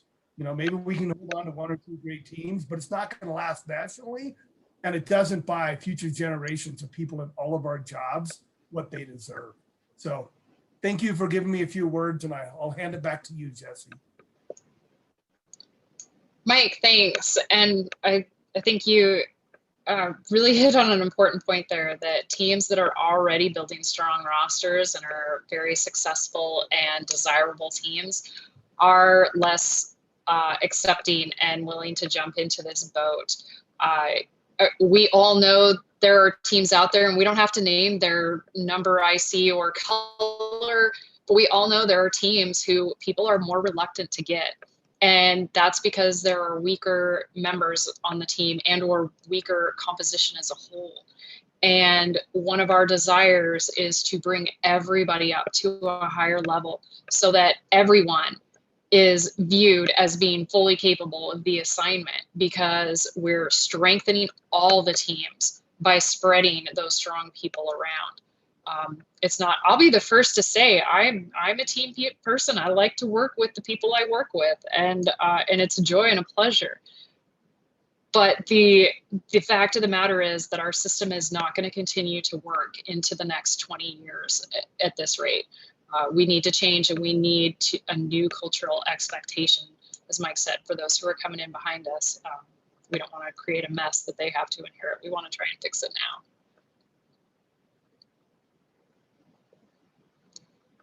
I do want to give the chance for questions or comments. And I guess, Amy, my hope is that you're ready to help facilitate any of that.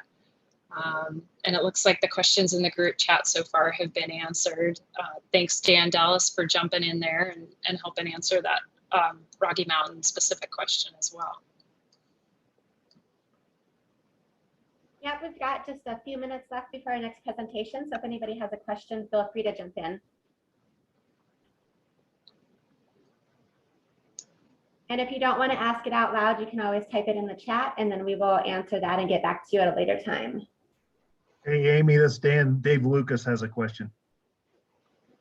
Hey, how is everybody? It's good to see you. No, I mean, I was just mainly chime in with support. Mike Hayden, you did a great job explaining. Jesse, you did a great job explaining. I mean, I think that the big shift from what we've heard today versus previously is the emphasis on work life and the emphasis on building it better for the future versus saying that something was wrong with the way we were doing business, which nothing was wrong with the way we were doing business. It was just unsustainable. And this is smarter, this is better. And I really appreciate the emphasis on work life. We've all been really, really tired for many, many years now. And last year was particularly bad. So the ability to build a system that will allow us to balance our work, because the work, like you said, our workplaces are not hiring people, we're working harder at work. And then we're asked to go on these really, really long duration spans without coming home. It's unacceptable ultimately, and that's why we're losing people. So thank you for what you've done. Dave, thanks for that. I really appreciate that that validation. That's in the heart of all of us who are working on this, and so it's good to hear that that's what you and the field want as well.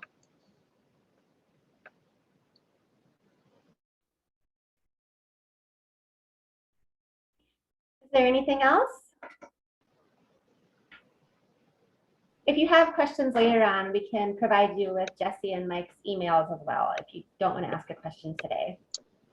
Absolutely. You'll find our contact information there on the IWDG webpage in our roster, and I'd be delighted to hear from you, as I know Mike would.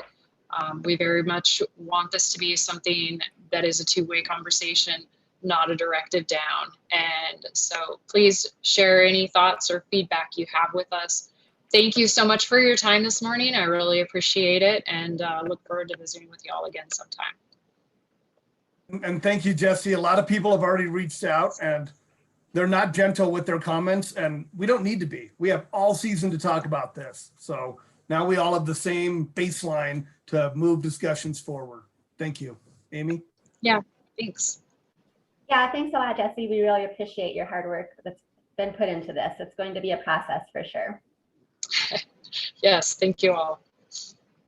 Okay, next up we have Sean Triplett, who's going to talk about the resource tracking program that's tied to the Dingle Act. Sean? Hi, thanks, Amy. I'm gonna go ahead and share my screen here.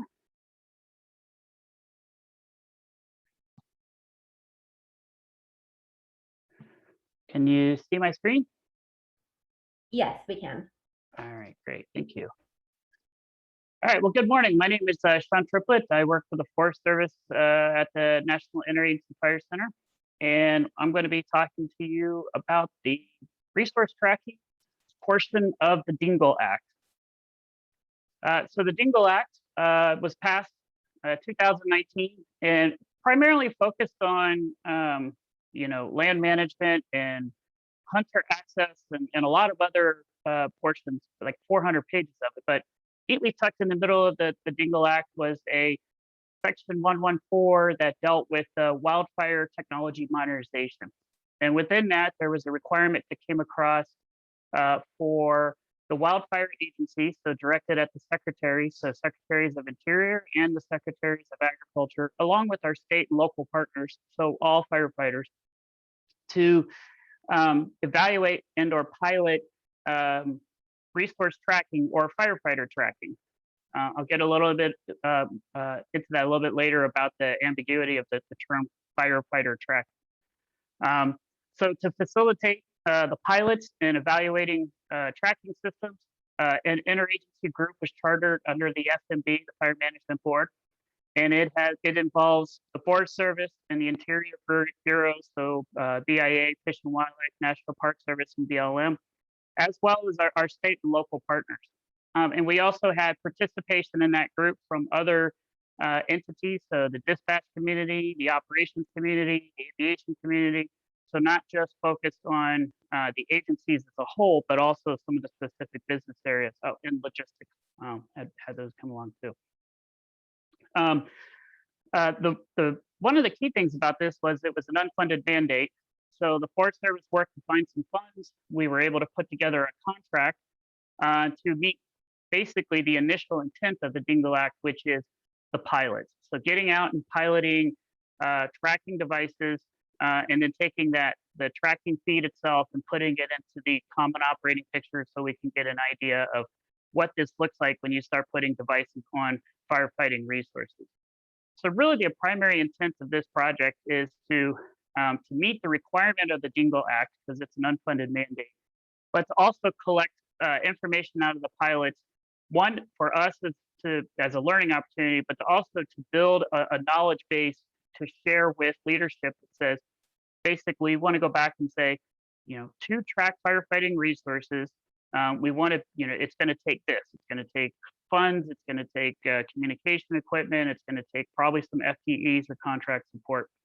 The other thing that we're hoping to learn from these pilots is to really where putting dots on the map help inform and support firefighting management and firefighting efforts.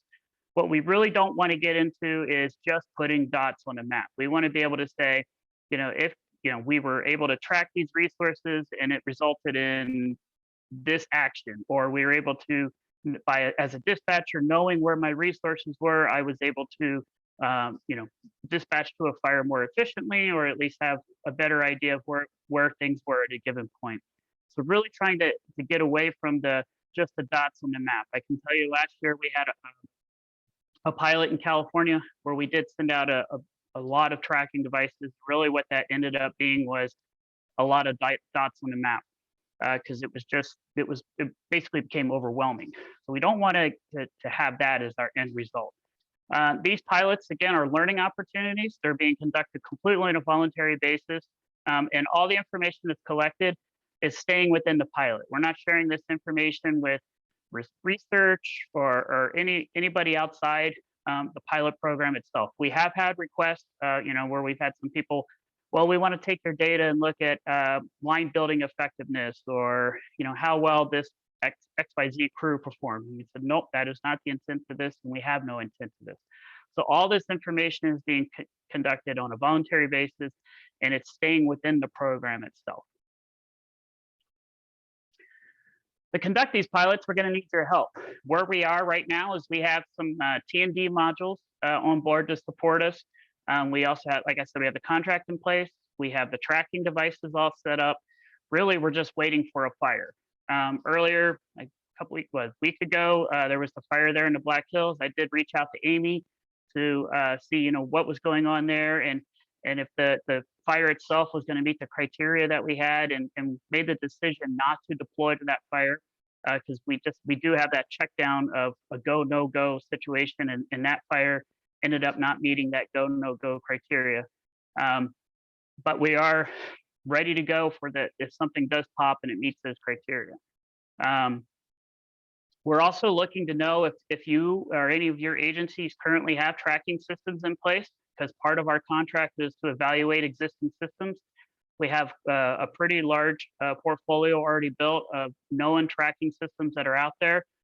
We also have worked with other states, so like the state of Montana and the state of Florida, because they've been evaluating tracking systems themselves. So we've met with those program leads. We've talked to them. We actually sent some devices down to Florida for Florida Forestry and had them doing some comparisons of side by side of what they're looking at, what we're looking at. And really our goal is to build a report back to leadership so they have the information that allows them to make that decision of what that next step will look like. And also really help us decide, not decide, but basically build the criteria of really what it means when we're tracking firefighting resources. The language of the Dingle Act is very ambiguous. It said firefighting resources. And when you meet with the group that we have, that can mean anything from the stake truck driver to the honey wagon driver to the hotshot crew, the type 2 crew, the module. Do we put devices on every individual? Do we just get down to the squad boss level? Do we just focus on line overhead? Trying to really kind of focus in on what that would look like. And we need to be able to collect data points throughout those different areas of the fire community and see what it looks like, what information we need to capture about those individuals or that particular resource to, one, make it a value for putting the investment in to track them, and then two, how do you take that information and turn it around and put it in the hands of ops, plans, dispatch, agency administrators to help them do their jobs with that additional information. So when we do deploy to your incident, our goal is to have as minimal impact as possible. As I said earlier, we reached out to the T&D staff. So for those who are familiar with the AFUE program, we're using those same individuals. They have 4 or 5 years of experience of working with the incident management organizations to collect and evaluate retardant drops with a minimal impact on the incident. We're going to be following a very similar model. There will be interaction with the CNG, and particularly probably logistics, plans, and ops. Also, agency administrators. We do not want to be increasing risk or exposure to any firefighter. We don't want to be disrupting any operational programs or tasks. We really just want to be able to collect information. So we're looking at a footprint of probably 3 to 4 government employees coming out from the DART team. As I said, we have the T&D module, and then we have contract staff. And that contract staff may be 1 or 2 with us, but a lot of them are going to be working in the back end or background, helping us configure and manage devices. We're self-sufficient. We may need power when we get out to an incident, and we're all operating on our own charge codes. So we won't be looking to discharge any of those financial obligations to the incident or the agency administrators. So this is our team. I encourage you to reach out to myself or anyone else that may or may not have questions. If you have or just comments, we're here to accept that and document it. And if you are, again, if you're aware of tracking systems being used either on your unit with your agency, or you've seen it on a fire and you have some information you want to pass along, please let us know. We're in that information gathering mode, so we can, again, put it all together and get the report back, one, to Congress, but more importantly to our agency leadership, so they have an idea of what we're really looking at if we were to follow the complete intent of the Dingle Act, which is putting tracking devices on all of our firefighters. So that's what I have, Amy. Thank you. Any questions?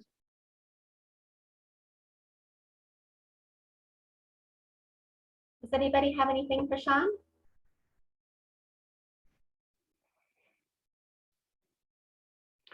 So I see some questions in the chat. I don't know if you may go through those or just answer those on individual basis. You've got about 5 minutes if you want to answer as many as you can. Okay. So I see the one about the Colorado and ATAC. So thanks for bringing that up. I do have 2 standing agreements with the state of Colorado and their Center of Excellence to do ATAC testing for us. They are actually running and managing an ATAC server. So very, very tight in with that group. And they are a part of our team. Resources, great question. Equipment, personnel, mobile devices, yes. You know, very, very open definition to what a firefighting resource is right now. So that's the ones I see in there now. Okay, thanks, Sean. That was a great presentation. And I do encourage anyone, if you get on a good incident that's going to last for a while and you think it would be good to have Sean and his team come out and try out their equipment, please let him know. And if you don't have his contact information when you're out there, get a hold of me and I can provide that for you. Okay, the last thing we have on our agenda today is our keynote speaker, Dr. Steve Nicholas, to talk about mental health and suicide. Dr. Nicholas, are you there? I am here. We'll wait to see if my camera comes online here. Can you hear me okay? Yes. Sweet. All right, here I am. That's me. Visual check, sound check. We're all good, Amy? Yep, good to go. Okay, let me also share screen and see how we go here. Everybody can see this, correct? Yes. Okay, so a little bit about me. My name is Steve Nicholas, and I have been around some of our fire communities for a few years now. A little bit of background for anybody who I haven't met or if we haven't crossed paths on this call. I noticed there's 258 of us. That's a big number. It's a big room. So this virtual room's pretty cool. But I got into work with fire folk a few years ago, essentially the middle of the summer of 2019. There was with BLM Wyoming, there was a suicide loss with somebody up out of the Rock Springs district. And small communities, I don't need to, educate you all with that, but very small family tribe like communities. And so suicide specifically smacks harder than other kinds of death. And so Paul Hone, the FMO out of BLM Wyoming, got a hold of me through the grapevine. All of my doctoral research was essentially in loss. And I've done a whole lot of work with first response organizations at the municipal level. I'm out of Northern Nevada in the Reno area, and I'm an in-house clinician for the Truckee Meadows Fire Protection District. And that's a hybrid district of, if anybody's familiar with Northern Nevada, Washoe County is a huge piece of geography. And outside of Reno and Sparks, Truckee Meadows Fire has all of it. And so it's wildland, it's structure, it's EMS, and doing a lot of work for not essentially SISM response when there's a critical incident. It is a pre-incident model that I started to come up with, and that gained a lot of traction with out of NIFC as a possible pre-incident type of education for wildland folks. So you're all welcome to ask questions about my background and my credibility. I'll just say that I've been out doing this type of work for quite some time. I've written pretty extensively on the phenomenon of first responders, wildland community specifically. And a lot of my trainings that I deliver are not trying to talk you out of pain. It's to get you to recognize your stressors and your pain so that we can amplify those into resiliency and living variables. So as you'll see on the title here, I really want to talk about your capabilities and emotional balance within fire service, and whatever your capacity and your role is. Trauma and stress, not everybody who goes through trauma and stress react the same way. All of us react a little bit differently, and sometimes a lot differently. So I know that I wanted you all to kind of do a little bit of your own work and figure out what might stress you out and what your strengths and your warning signs might be. So as we progress through this next 55 minutes or so, I'm really asking people to be a little bit brave, to unmute and to give your 2 thoughts, your 2 cents worth of thoughts, I should say. I'll lead with a lot of my examples, and that's just to try to get you to loosen the knot of vulnerability a little bit. I'm really asking for your participation, because otherwise it's super damn awkward if ever we're just sitting here in silence, right? So with that being said, my professional qualifications is I have a doctorate in counseling and educational psychology from my favorite university, the University of Nevada here in Reno. They took my tuition for 16 years of education, and my doctorate was my terminal degree. I specialize in my license to practice as a licensed marriage and family therapist. I'm also a nationally certified counselor in all of the states, and approved supervisor for therapy type of candidates coming out of grad school. In order to be a knucklehead like me, you have to satisfy at least 3,000 hours of postgraduate supervised experience doing therapy type work, and I'm one of those supervisors that oversees that. So that's the alphabet soup behind my name. Now we'll kind of get into what I want to talk with you all today about. And again, please participate. I want everybody to find a pen and a piece of paper next to them. And I'm going to ask you to write a couple of things down. We'll go slowly through this, but the concept of capability, resilience, that's not just a fantastic buzzword, but the concept of resiliency means that we have strength more than we have atrophy and weakness. And in order to kind of clarify and focus on those opportunities, I'm asking you to, on a piece of paper, make 5 bullet points next to you and list the top 5 hats that you wear. Who are you in 5 different roles? And I want you to essentially write them in the order of priority. And if I, as a mental health provider, if that's one of the hats that I wear, I'll let you in on a secret. That barely makes the top 5 for me. But if I talk about being balanced and healthy, I better taste what I'm cooking in this. So I want you to make 5 bullet points and write down the 5 top hats that you wear, the roles. In order, I am a self, I'm a hobbyist, right? So the things that bring me joy as an individual, I'm a me. So my number 1 bullet point simply says me. And then I am a husband of a lovely, phenomenal bride of 23 years. That's my 2nd role. 3rd, I am a really dutiful dad to 2 teenagers, a 16-year-old daughter and a 13, almost 14-year-old son. So that's my 3rd role. My 4th role is I am a mental health provider, right? And my 5th role is I kind of see myself as a servant, to where I say yes to almost everything that comes across my plate, which is fortunate because I get to get paid. It's something that brings me, great value, being a servant. So my professional roles end up actually being 4th and 5th respectively. And my servant roles aren't just in work. So my top 3 were personal roles. And I'm not asking anybody necessarily to unmute right now and share those roles, but I need you to kind of see yourself at a glance, your top 5 identities right there.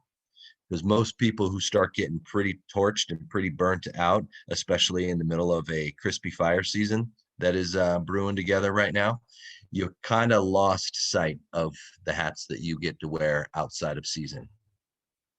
Second assignment I want you to do is I want you to write the name of people who you are most closely connected to. I want you to essentially put your team, your MVP team on a piece of paper right next to you. If I was writing this, it'd be my phenomenal bride, it'd be my 2 teenagers, and it'd be my 2 best buddies.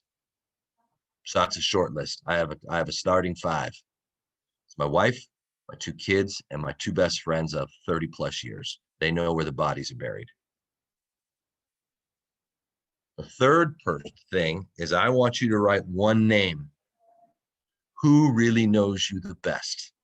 You're going to pick your MVP. Who really knows you the best? Now, this is kind of a toss-up. It's either my 2 oldest friends, because, again, they've been around longer than my wife has. But I got to think that my wife, yeah, she's my special person. So that's my name on that one. The last thing I want you to write down is who helps you be healthy in this world. And this is where my guys come in. These are my two best buddies. They're my golfing buddies. They're my talking trash buddies. They are my beer brewing buddies. We cook beer together. They are my fishing buddies. So these are my guys. They're kind of brothers to me. So that's my list. Finally, if you've written these things down, and whether you chose to write those things down or not, there's no grade in this class, but I'm going to walk you through ways to be emotionally balanced and well as you're going into this season and in your career. So if you wrote those names down, now I want you to take out a separate small piece of paper, and we're going to break for 45 seconds, and I'm going to fill up my cup of hot water, and I want you to write a quick note to one of those people, just one of those people. It'll take about 2 sentences. Be right back.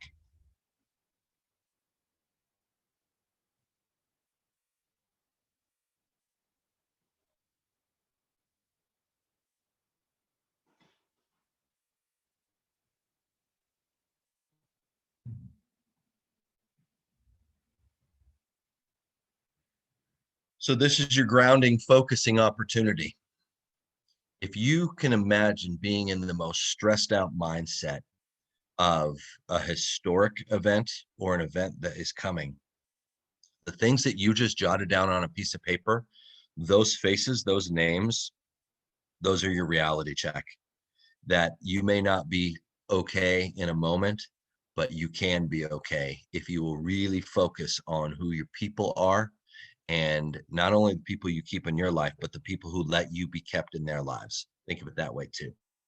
So I usually take that 45 seconds to text one of my kids or my wife and just tell them that I'm thinking of them and that I love them, that I'm honored to be in their life, that I'm looking forward to cooking something delicious on a barbecue this weekend.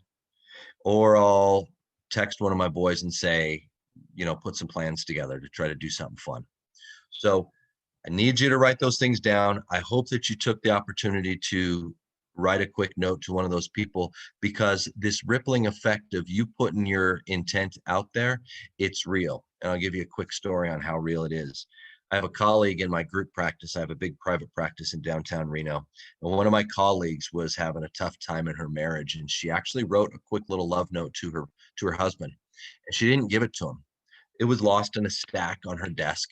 And a few weeks after one of these trainings, she and her husband were tidying up her office, and her husband came across the note on her desk, and he read it. And all he did was he put the note down, he went over and hugged her. And that helped connect. So when we think these loving, positive things, these warm concepts about our people, and you actually take that extra step to go deliver your thought, it's immeasurable. It really helps people. It helps ourselves. So I want you to unmute anytime and start talking with me. And now we're going to start working, and I will ask for your help. So many people ask, they say, Dr. Steve, tell us how, or tell me how to do something in the game of life. And I actually don't ever focus in that direction. You don't have to know where you're going, gang. You have to know where you're not going. So if we don't necessarily have a clear compass heading in the game of life, recognize the inverse compass heading, right? Because it's difficult to necessarily really achieve health and wellness and balance. But if you recognize imbalance, then you can start to play the opposite game. So I hope that, Amy, can you unmute and tell me, did people in this call get the burnout scale and things like that? I don't believe so. Okay. So what I usually distribute, and I can do that when we're done with the call today, is it's a way to recognize essentially not health and wellness, but the warning signs. So I want you to think about the warning signs, and I'll read through a couple of them to you. The warning signs, if you are burning out personally or professionally, have to do with, do you get tired easily? Are you exhausted when you wake up? So is your sleep, compromised? And make some notes if you need to about the things that are gonna hit and ring true. Think about the people who are starting to piss you off and annoy you, right? Do you get annoyed and irritated a little more easily? An easy description of that is your drive, your drive time or your commute. Do you get annoyed at drivers a little bit more easily? So do you have a short fuse? Are you working harder and harder and achieving less and less? I was just hearing somebody talking about an unfunded mandate. I've been privy to some unfunded mandates in the state of Nevada. I'm the president of the State Board of Examiners, and those unfunded mandates come from governor's office regularly, at least every legislative session, which is every 2 years. So we have to reinvent the balance in the wheel a little bit regularly. That can be pretty exhausting, let alone very frustrating. I'll just be mild with that. So noticing the inverse compass of I'm upset at an unfunded mandate. I'm annoyed. I'm going to do it because that's what I signed up for, but I'm not happy about it. More burnout signs, the things that could be our inverse compass headings, are being cynical, being a little bit disenchanted with things. I work with first responders on a very regular basis, and we review calls. And the more tough times that you experience and that you witness, a little bit more calloused, nature happens. And that's a warning sign. If you're getting calloused to the work, if it's not actually emotionally startling anymore, that's not necessarily a good thing. It might be strong and resilient, but it may not be, I think, emotionally intelligent. Think of it that way. So if we're becoming more cynical, if you have sadness that you can't explain, that's a burnout sign, right? So if you recognize sadness, maybe despair, it's more than just those moody blues. It is a deep, dark fog. That's an inverted compass on telling you, hey, something's got to change. If you're forgetting things more often, especially appointments or personal, appointments, if you're finding that you're double or triple booked, I'll volunteer. I'm probably not the only person on this call of 260 people that has double booked more than a few things. If you are noticing that you are short-tempered, if you're disappointed in people because you think that they don't necessarily toe the line like you do, if you're noticing that you think you work harder than other people around you, that's an inverse compass heading, right? You're noticing what people aren't doing.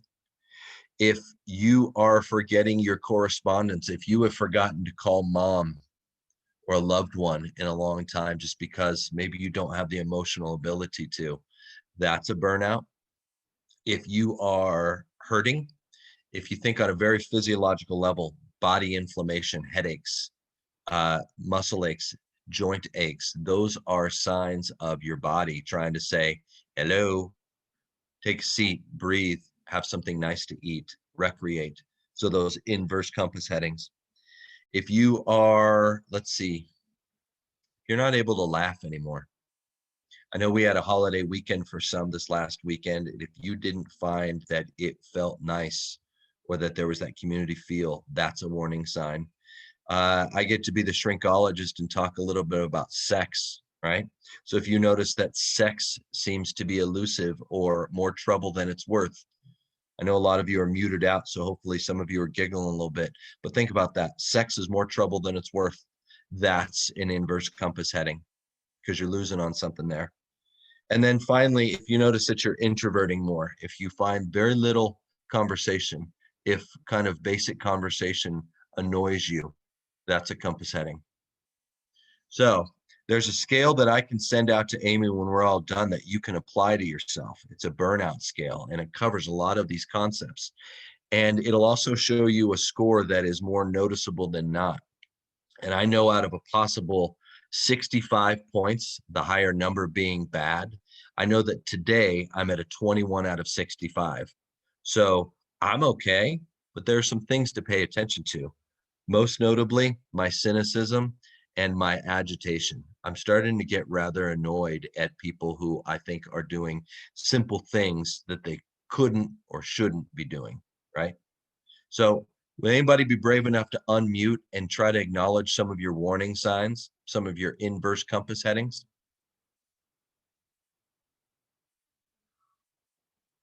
No one? Hey, Dr. I'll unmute. Good to see you. Do I know that voice? Yeah, you know me. It's Paul Hone from Wyoming. Hey, buddy. I'd say with me, inverse compass sign is definitely when I get short with people and maybe bite people's heads off. And I do it first to the people that are on my list, the 5 people that you're supposed to care most about. It's Right. easy for me to bite their heads off first, but then it starts to go out to other people. So can you try to elaborate why you think it's that we go after the cliche, why do we hurt the ones we love the most? What do you think an answer is to that, Paul? Well, for me, I know that those people will love me regardless. Yeah. I mean, in a nutshell, and I'm looking at the chat bar, that this is helpful what you're saying for people. It's normalizing it, bud. But the reason we can hurt the ones that we love the most is because we've got enough fuse on that before it really blows, right? They're the closest, and those are the relationships that we can lean on in our weaker moments. Yeah, and That was really valuable. You're being a jackass, go away. They can do those types of things without sometimes escalating the issue. Whereas someone you don't well, you kind of guard yourself a little bit and go, gosh, I could really destroy a relationship that I haven't developed yet if I snap at this person. Well, what happens if we do that in a workplace? Boom. We're not employed very long.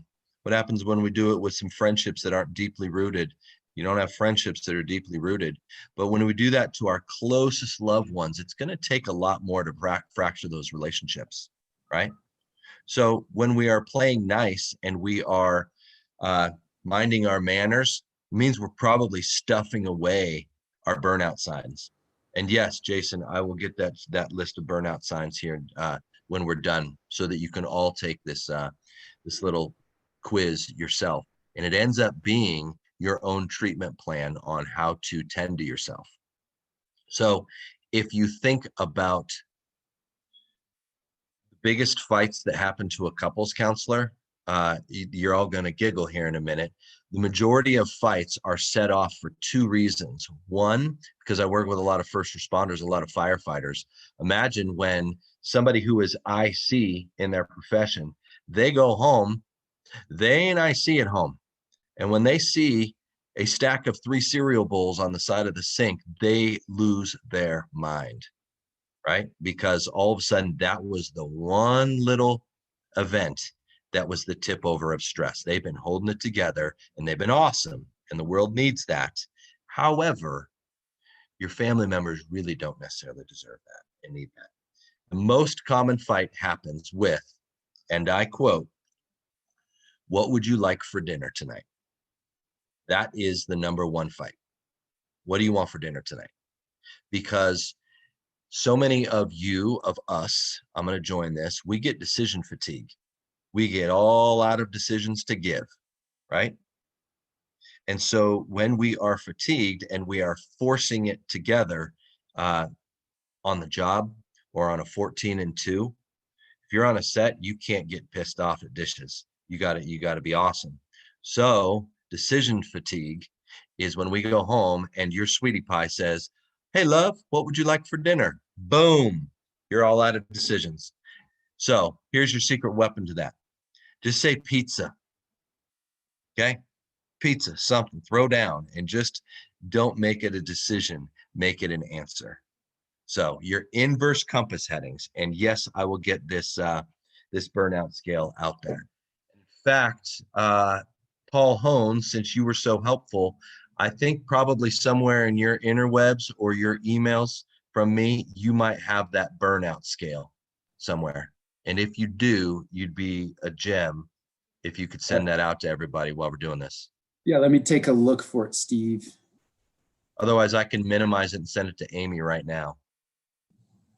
Yeah, let me take a 90-second and minimize.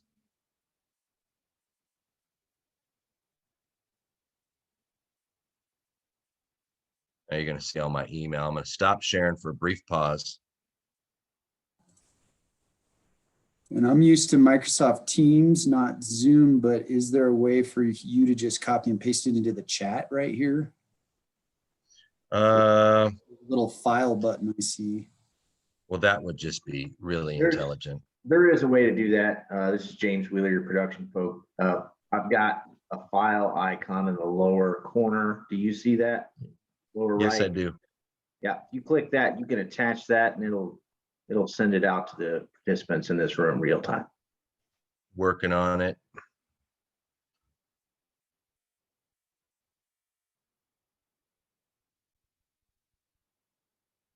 Well, this is just damn nice. There you go, gang. Should be sent. Now, close that back out, go back to share screen. Team Think, this is really good stuff. I appreciate it. We should be back, correct? Back, good to go. Inner compass. Okay. All right. So that burnout scale should be headed your way, if not already delivered. Again, just this morning, I keyed in at a 21.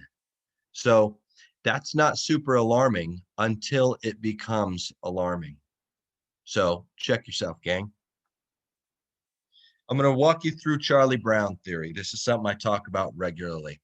So in a warrior type culture that everybody here on this call participates either in or near, your warrior approximate. All of my decades of research about suicide, depression, anxiety, self-harm, there are a handful of very common variables where people suffer, where they are hurt. And I want to review the most important three. The most important three concepts for despair or for non-despair happen to be affiliation, feelings that are contrary to pain, so not just pain, and that doesn't mean joy, by the way, and a sense of achievement. And when I talk about Charlie Brown, it was many moons ago, I was reading the Sunday Funny papers, and I was thinking about my research at the time about these signs of suicide. And I was like, holy cow, Charlie Brown, this kid would be suffering, man. If Charles Schulz wasn't a really skilled philosopher and theologian who wrapped the story back into, supportive conditions, Charlie Brown would have been in some tough spots, because Charlie Brown regularly was kicked out of the gang. So I need all of you to consider, who are your groups, who are your circles? And if that was a family, if that is work, if that is church, et cetera, if you didn't have those affiliations, if you had this sense of being isolated out on the mound, I mean, this is a full function and Sandlot here, and there's nobody else in the comic strip. So Charlie Brown regularly lacked affiliation. He was kicked out of events all the time. So I need you to think about your own. How affiliated are you? Most people, when they're in season, they have that identity. However, and there's a bit of data to support this, folks in the wildland community, folks in first response communities, folks in military and paramilitary communities, their depression, their substance use disorders, and their suicide deaths happen the transition after season. And in wildland, and it's hard to find data, but the data starts to really suggest that it isn't the job. It is the identity and the absence of identity, the absence of affiliation, that leads somebody into that deficit. And we can talk more about that later if you want, for sure. But lack of affiliation is a huge warning sign. An inability to avoid pain. Now, again, I don't want to give this Pollyanna approach of just look at the bright side. Even confusion is a feeling that isn't just pain. There's a lot of energy that goes into confusion.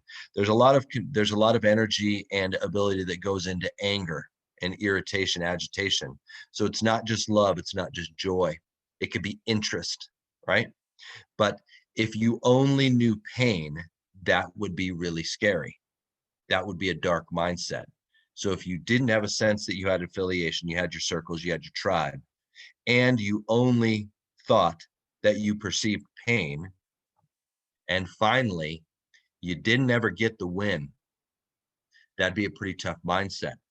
Now, fun fact about Charles Schulz, I own every comic. Lucy Van Pelt ganks the ball 100% of the time. Chuck never kicked the ball. Ever, ever, ever. Decades worth of comics. And if that were his total mindset, we'd be worried about Charlie Brown. So as I was talking about inverse compass headings, I want you to go back to the big three here. The big three are, who are your people? How do you feel? If it's just pain, I want to talk to you more. But can you experience non-pain? Can you experience joy? Can you experience anger? Can you experience fear? Can you experience everything in addition to pain? That would be in shrinkology, is it full affect or is it flat affect? So if it's flat affect and you're only able to experience predominantly pain, I'm worried about you, okay? Because you would be at risk. So we need to be able to find moments and circles and achievements so that you don't ask yourself, what's wrong with me? Periodically makes sense.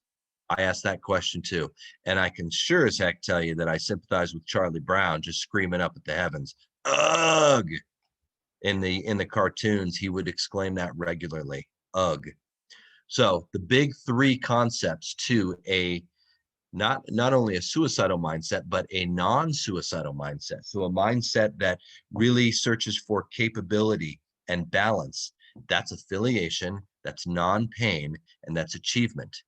And it doesn't have to be, did you get employee of the week or the year or whatever, or did you get that axe or that chainsaw handle, you know, that chain up on the wall. Those aren't necessarily the achievements I'm looking for. I'll hold up, if I'm on screen at all, I'm holding up a pen. I got into woodworking, so I started turning pens, and I'm just delighted. It's this little quick victory. It took me 20 minutes to make a pen, and I dig it. So it's this little pop of affirmation. If you've got a dog that you enjoy, take that dog out on a run. I love hunting with me. Yeah, I used to love bird hunting with my trusty bird dog. Now he's just my running partner. But when we climb some hill or some mountain, we go for a run that feels good. There's achievement, there's affiliation, and there's feeling in that. So it doesn't have to come in a paycheck. It can come in holding hands with your sweetie pie. It can come in the form of when you are walking down your hallway and one of your family members is crossing paths with you. If you just brush a shoulder, that's affiliation, that's non-pain, and there's a little quick hit of achievement. So it happens in the smallest ways. Moving forward. So living and living well. So this is essentially, so I'm gonna shamelessly pitch some work that I've been doing recently, and this is part of a book that I wrote. So it is trying to find essentially the ingredients of a balanced recipe. So there is a difference between living and living well. Yes, I stole that from a country song. But the difference is honestly to a balanced mindset, a productive mindset. Those ingredients are bulleted right on this slide right here. These are the pieces. And so as you are looking at those, if you still can find a piece of paper, I want you to write those 7 bullet points down. Because I imagine that some of them have more buoyancy than others. I will lead by example, and then I am inviting here in a moment anybody to unmute and either talk about what's going well, or if you want to turn it into what deserves some attention. Professional balance. For me, I am very unbalanced professionally right now. I have more work coming through my ears, coming at me that I can possibly handle, yet I'm arrogant enough to think that I can handle it all. So I am stretching myself thin. I am very unbalanced professionally right now. Here's the key. I know it. I recognize it. So I have my inverse compass heading of knowing that I am way out of balance in this preseason going into this full season, because I'm doing stuff locally and nationally. My financial balance, I'm happy there, okay? Because all this work that I'm doing pays. My social balance, I am out of balance socially. Those 2 best buddies of mine that I talk about, I haven't seen them really since the first week of November when we went on a profoundly awesome golf trip to Bend, Oregon, where we all caught COVID. So my social balance is lacking big time. My family-like closeness actually is super tight because quarantine has pushed us toward each other on a remarkable level. So we are not only studying together. I mean, everybody's a part-time homeschool teacher in some ways now, but it is pushing toward each other, and that was an unfunded mandate too, right? We weren't asked if we wanted to become closer. We were mandated to become closer. So my love and romance, yeah, good, steady, satisfactory. Love my wife, and I'm pretty sure she loves me back. So I'm stoked about that. However, quarantine for living and living well, I insist on living well. Well, romance in the times of quarantine has been a different level. So we can't go out to a nice dinner like we used to. So I better dust off some cookbooks and figure out how to cook something nice for her. Spirituality, meaning, values. The last year or so, I have discovered that the self-thought and the self-talk, so maybe a quest for spirituality and connecting with meaning and values, I have found those opportunities personally to be greater in the last year. But the sense of self, that has been forced into imbalance. And that's the inverted compass heading on, I don't necessarily know this version of me so well, so I get to know this version of me a little bit well. Would anybody like to unmute and share what's going well as you look at those bullet points of living well?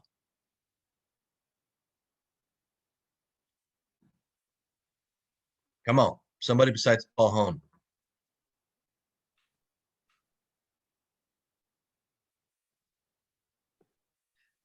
Okay, I'm looking at these, and I did put a comment in there that with all the changes coming up in my life, i.e. retirement, and then you throw in COVID impacts, all the changes in the way we've been doing fire and changes yet to come.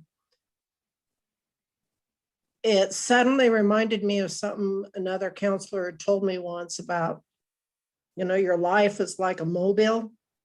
Yeah. Something throws one thing out of whack and it's dancing like crazy until it comes back into balance again. And, COVID, quarantining, pulling back from a lot of those spiritual contacts, family contacts, the professional contacts. I'm just like, wow, it's pretty tangled up right now, and I need to really work on it. That awareness is what I really honor. Thank you for sharing that. I just reconnected with the chat, and yeah, there's a profound analogy that Dan brought up of the space shuttle and re-entry, that if you come in too steep, danger. You come in too flat, danger. So it is that recognition of how you are doing. And it doesn't matter what your current answer is. That's your current answer. Now you can mindfully and consciously do something with that. So being in balance, great. High five yourself. Being out of balance, high five yourself for knowing it. Because now you can do a psychological transition, is a phrase that I talk about pretty frequently. And that has everything to do with reentry, right? And yes, Dan, many of us will learn it the hard way. And I hope that we've got enough fuse left on that, on those relationships to still work. So I think that the reentry in whatever it is, professional, personal identities, your personal identity with yourself, with finances, it is the transition concept that is either the failure point or the opportunity for success. And so any of those concepts right now, and I put financial balance in there because quite frankly, money doesn't buy you happiness, but it puts a pretty good down deposit on some security that can allow us to be happy. So I really am grateful, Kathy, for that comment that you gave. Thanks for being vulnerable with us. It is a balancing act. Just recognize imbalance. Who else? This is Don Patterson. And yeah, looking at some of the bullet points and even listen to people like Kathy, it's one of those things too where I'm actually on the peer support for my own department as well. And one of the things I've come to realize, even with myself, is the constant check-in. Really, a lot of times, I may think things are going well because I'm looking at bullet points, right? And I'm like, wow, I love my wife, I love my daughter, I love my career. Things are going great, right? And then all of a sudden, you're facing, some issues that you don't necessarily bring as a full, forefront to a bullet point. And to me, that's what I love about peer support, and I love about just even without peer support, just the relationships that you build and maintain within, your family, your group of friends, your own organizations, is being able to touch base with yourself and with your friends and really kind of seeing where you are, because sometimes that check-in is really what's needed, and realizing, like you said, and it's happened to me, where everything seems great, but then all of a sudden, like for instance, just even recently, I've been really sick with COVID-like symptoms, and then as a consolation prize, I ended up with pneumonia at the end of it. So now I'm trying to get through all this, and you look at all the support factor I'm getting from my own organization, to my wife, to my daughter, and you think everything is fine, but then the problem is you realize, when I sit here and think about, these bullet points, I'm kind of out of touch.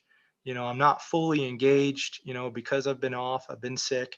Right. And to me, it's that lack of engagement where all these other bullet points I feel like I'm doing great in, right? And then all of a sudden it's the lack of engagement because you are separating, you are, I haven't been at work all the time. So I think it's that that ability to have that self-actualization and self-realization of what's really going on.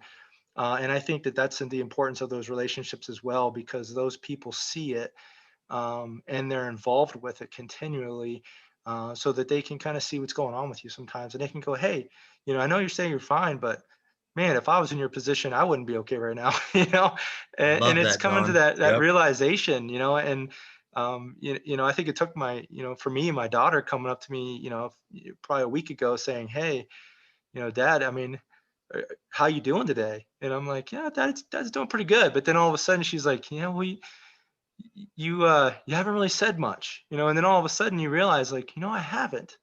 And it's really because that it's that self check-in. And I think that's so Yes. important. And we do that in peer support, but that's a relationship component as well. And I think it's such an important aspect that we see, because I think one of the things I learned about peer support is the fact that we're all peer support Yep. to one another, our relationships, our families. We see people at work, or we see people even in this session, and you go, hey, maybe I need to touch base with that person and just see how things are going. I think that those are all important aspects, especially as we have been separating and doing all these things. There's a And to key me, variable in there, Don, that I really want to underscore, that you have maintained a relationship. In this case, I think you said with your daughter, that you're still approachable. So even if you're not doing so well, or you are doing so well, you have maintained a relationship where she can call you out, and she is safe enough to tell you your what she sees. yeah, exactly. So And I think I that's just important. sent It's a very important aspect. oh yeah, let's not burn the bridges. We can singe them up and they can get hot, but when Yeah. those bridges are disabled, it's hard to rebuild them. So that's just a shot across the bow warning sign. A couple of the comments were taught, and seriously, thank you so much for that. I'm going to get to a peer support concept in here in a moment too. A couple of people in the chat acknowledge that they're tired, too tired, and that they're in a rut. And one, you recognize it. That's a really great initial step. Two, if you rolled up your ankle I imagine that you'd be open to the feedback and the suggestion of rest, ice, compression, elevation. So treat it. So if you rolled up your mindset, I don't know what that acronym, it wouldn't be RICE as much, but rest, ice, maybe in a glass of lemonade, compression or decompression, and elevation of thought. So the recognition that you are too tired, that you're toast, that is the first step. Absolutely, inverse compass heading is the most important concept. But if it goes untended to, then it can only get worse. So for anybody that is already preemptively exhausted, I'm asking you to find and discover ways that you can rest. I just sent out another document, and it's called, it's this piece of Living and Living Well, and it is a quick snapshot worksheet of these 7 variables of where it's asking you to size up and ask yourself with your professional balance or any of these, what is working well? Take your own notes of what is working well, and then take your own notes of what deserves attention. And I'm using that phrase deserves on purpose. That is a constructive word. You deserve balance. You deserve connection. You deserve your affiliations. You deserve non-pain, and you deserve achievement. But if you can't recognize the deficits, you cannot create an abundance. Somebody sprained their mindset last year. It's true. We do that. So the worksheet, use it. That is for you. Now I want to go to an interesting concept.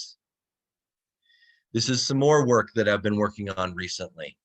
We can have access to this one when I'm standing in a truck barn or a dispatch center with you.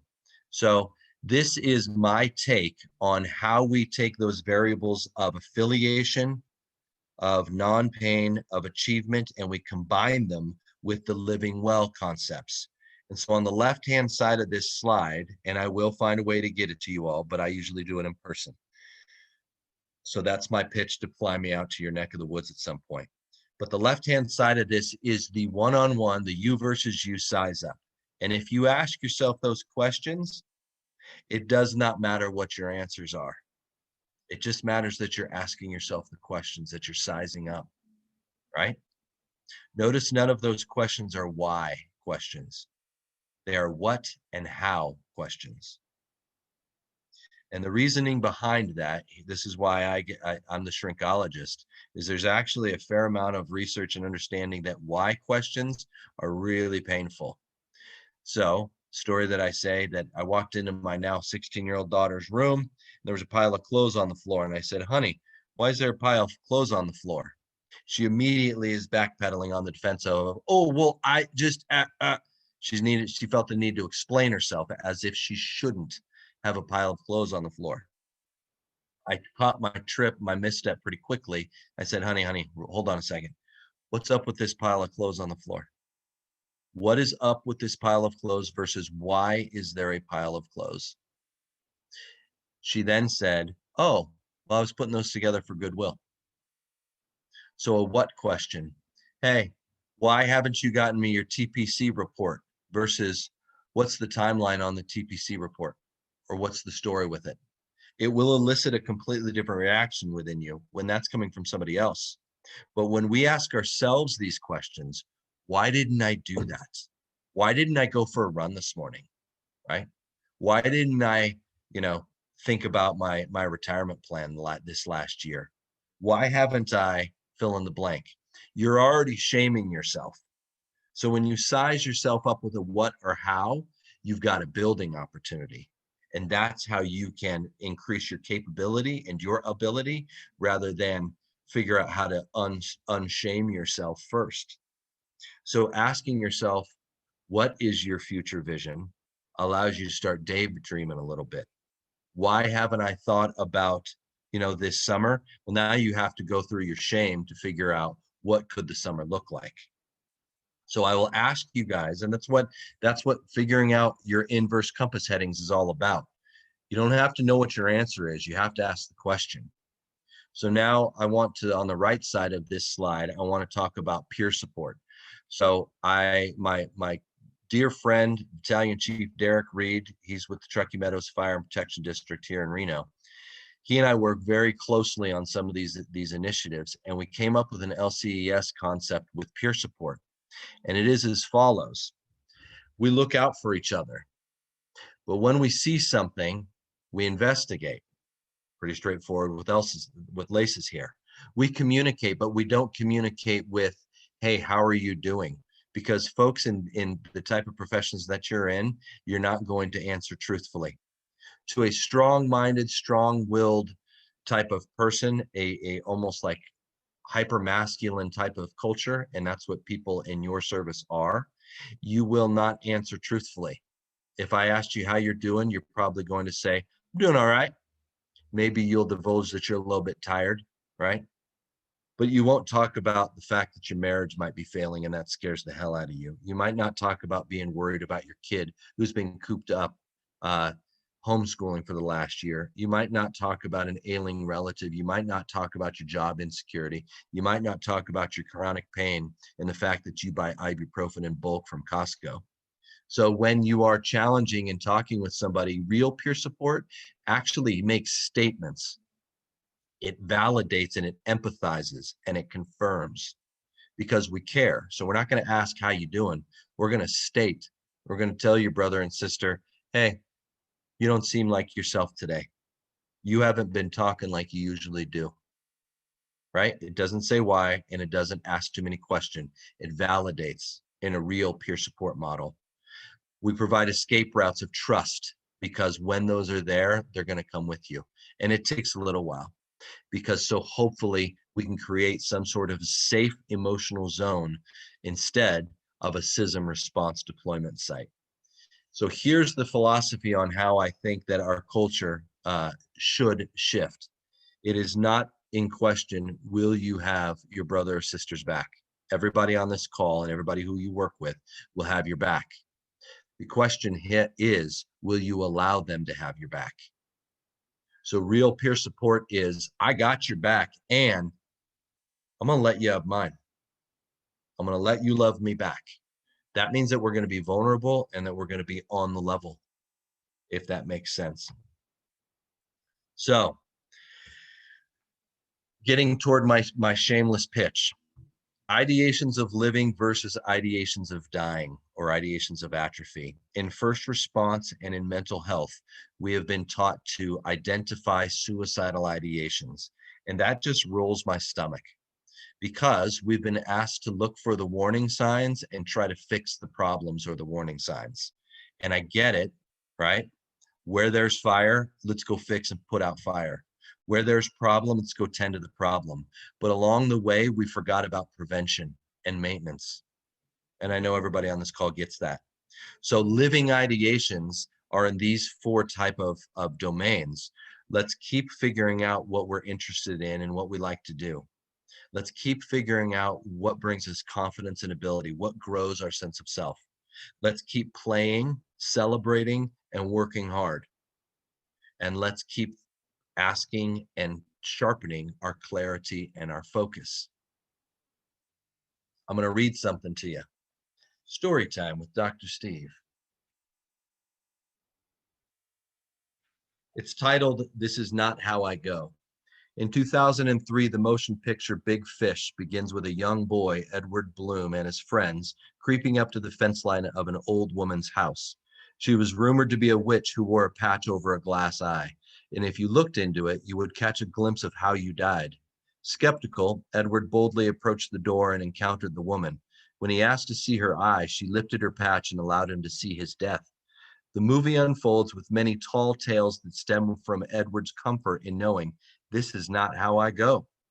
If all of you on this call knew how you would die, then all of your stressors, anxieties, depressions, and worries would be needless uses of your time and energy. If you knew when you would die, then similarly, all of your time spent on distressing moments would be unproductive and distractions from beautiful opportunities. The average human who has the blessings afforded by Western civilization lives to be about 78 years old. Consider how many seasons of a person's life are allocated to pain and suffering. If you knew that all of those moments were not how it all ends, then you could focus on becoming a better version of yourself. I don't really think that people waste time as much as they mindlessly spend time on activities that don't add value to their being. How much time have all of you spent this week being overwhelmed and preoccupied with things that are really out of your control? What if you put your thoughts toward beauty, meaning, and your opportunities? The ideations of living, rather than the ideations of loss and despair, can be fluently expressed when you realize that the current moment is not how your life ends. All moments can be steered into the next moments. You get to choose how you go. This was the shameless pitch. I've been putting all of my thoughts and teachings into a book that I put out somewhat recently, and it is aptly termed Living Ideation. And so that essentially is the end of my material, but I want to start opening this up for Q&A, maybe how do I, what about this? And we can start talking about things that really specifically pertain to you guys. And I'm gonna stop sharing screen.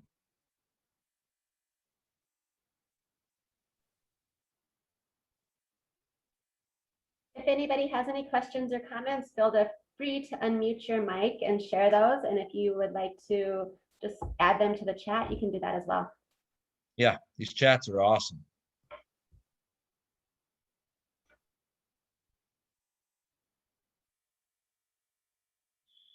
And Meg, to your comment, acknowledging our worthiness and support to being able to accept and receive it, let's all give ourselves permission that this is a long game, right? Everything that we've been working at, we've just getting started. And again, this kind of pre-incident mental health movement in fire service got off the ground in summer of 2019, June of 2019. And Melissa gives more than she receives. Everybody here is pretty badass at giving.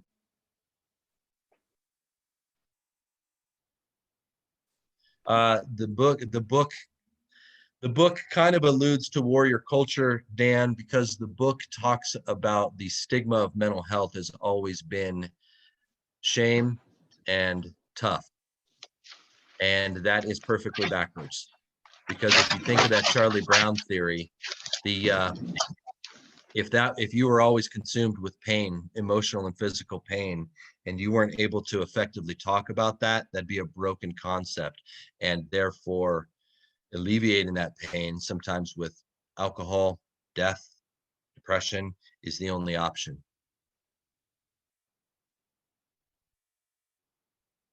I'm reading chat.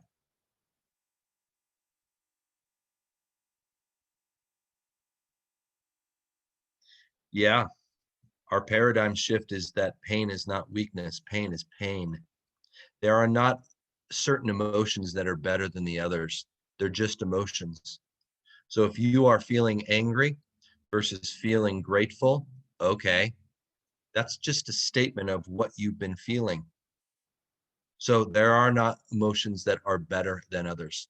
I think that there are some that are more approachable than others, and we need to start testing that. We need to start confronting that, because when we have this philosophy of shut up and dig, I get it. That's productive in a moment that deserves to be productive, but is perfectly counterproductive in so many other moments.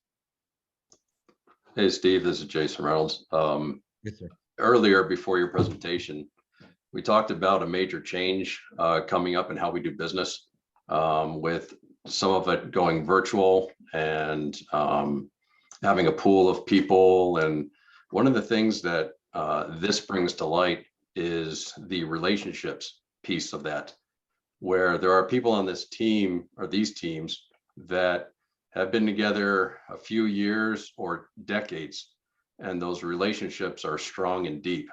And that is something that can't be put aside for efficiency, and definitely needs to be taken into consideration if they are taking it seriously and they are taking this mental aspect of it into consideration. then they need to calculate that into the future way that we do business. Yes, we need to be more efficient, and COVID definitely brought things to light, made us change our game plan, but we cannot lose sight of the positive impact of meeting together as a team and to some extent a extended family. That can have a significant impact on how we perform, whether in person or virtually. So I just kind of wanted to bring that up as part of this. I appreciate that. So considering that everybody on this call knows how to train rigorously and consistently, if we keep training the same things repeatedly, it becomes redundant. It's out of sync. So training in new ways with our heads wide open, and then maintaining what we train so that we can adapt. That's the name of the game. Anybody who's been in your line of work for more than 10 years, you're probably chuckling at all the adaptations that you've probably gone through, let alone the last 20, 30 years. So connected is the key, but that means that we're going to bring an open mind, that doing things differently is not only a good idea, it is the only idea. And that's kind of a shift in culture from old school into new school, or we'll just call it school. But I think that a lot of these young people in our professions, dare I say millennials without too much eye rolling, they're onto something. They communicate really well, almost too damn well, to like an annoying level. So it might mean that they don't know how to make a cup of coffee in under 20 minutes.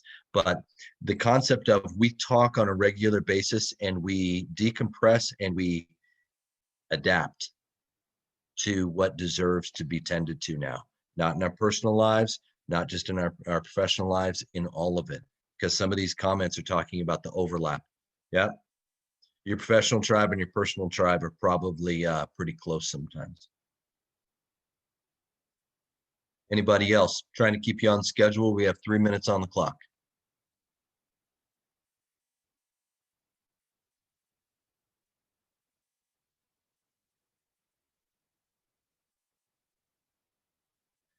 It's an honor.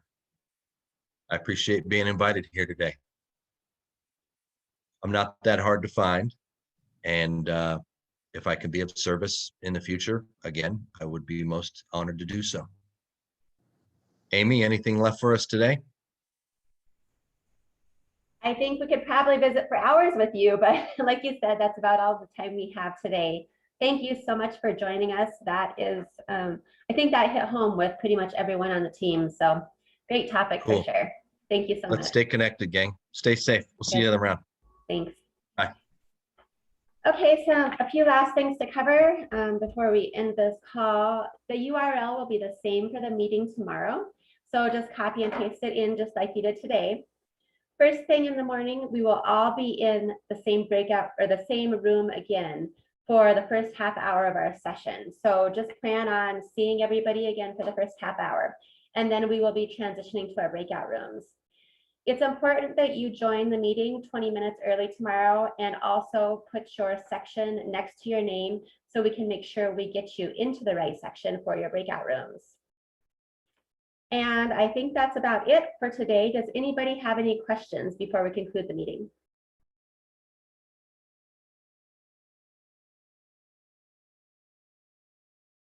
Like I said, this meeting has been recorded. It will be edited, and then I'll make that version available to all of you. You can share it with your team members that might not be able to join.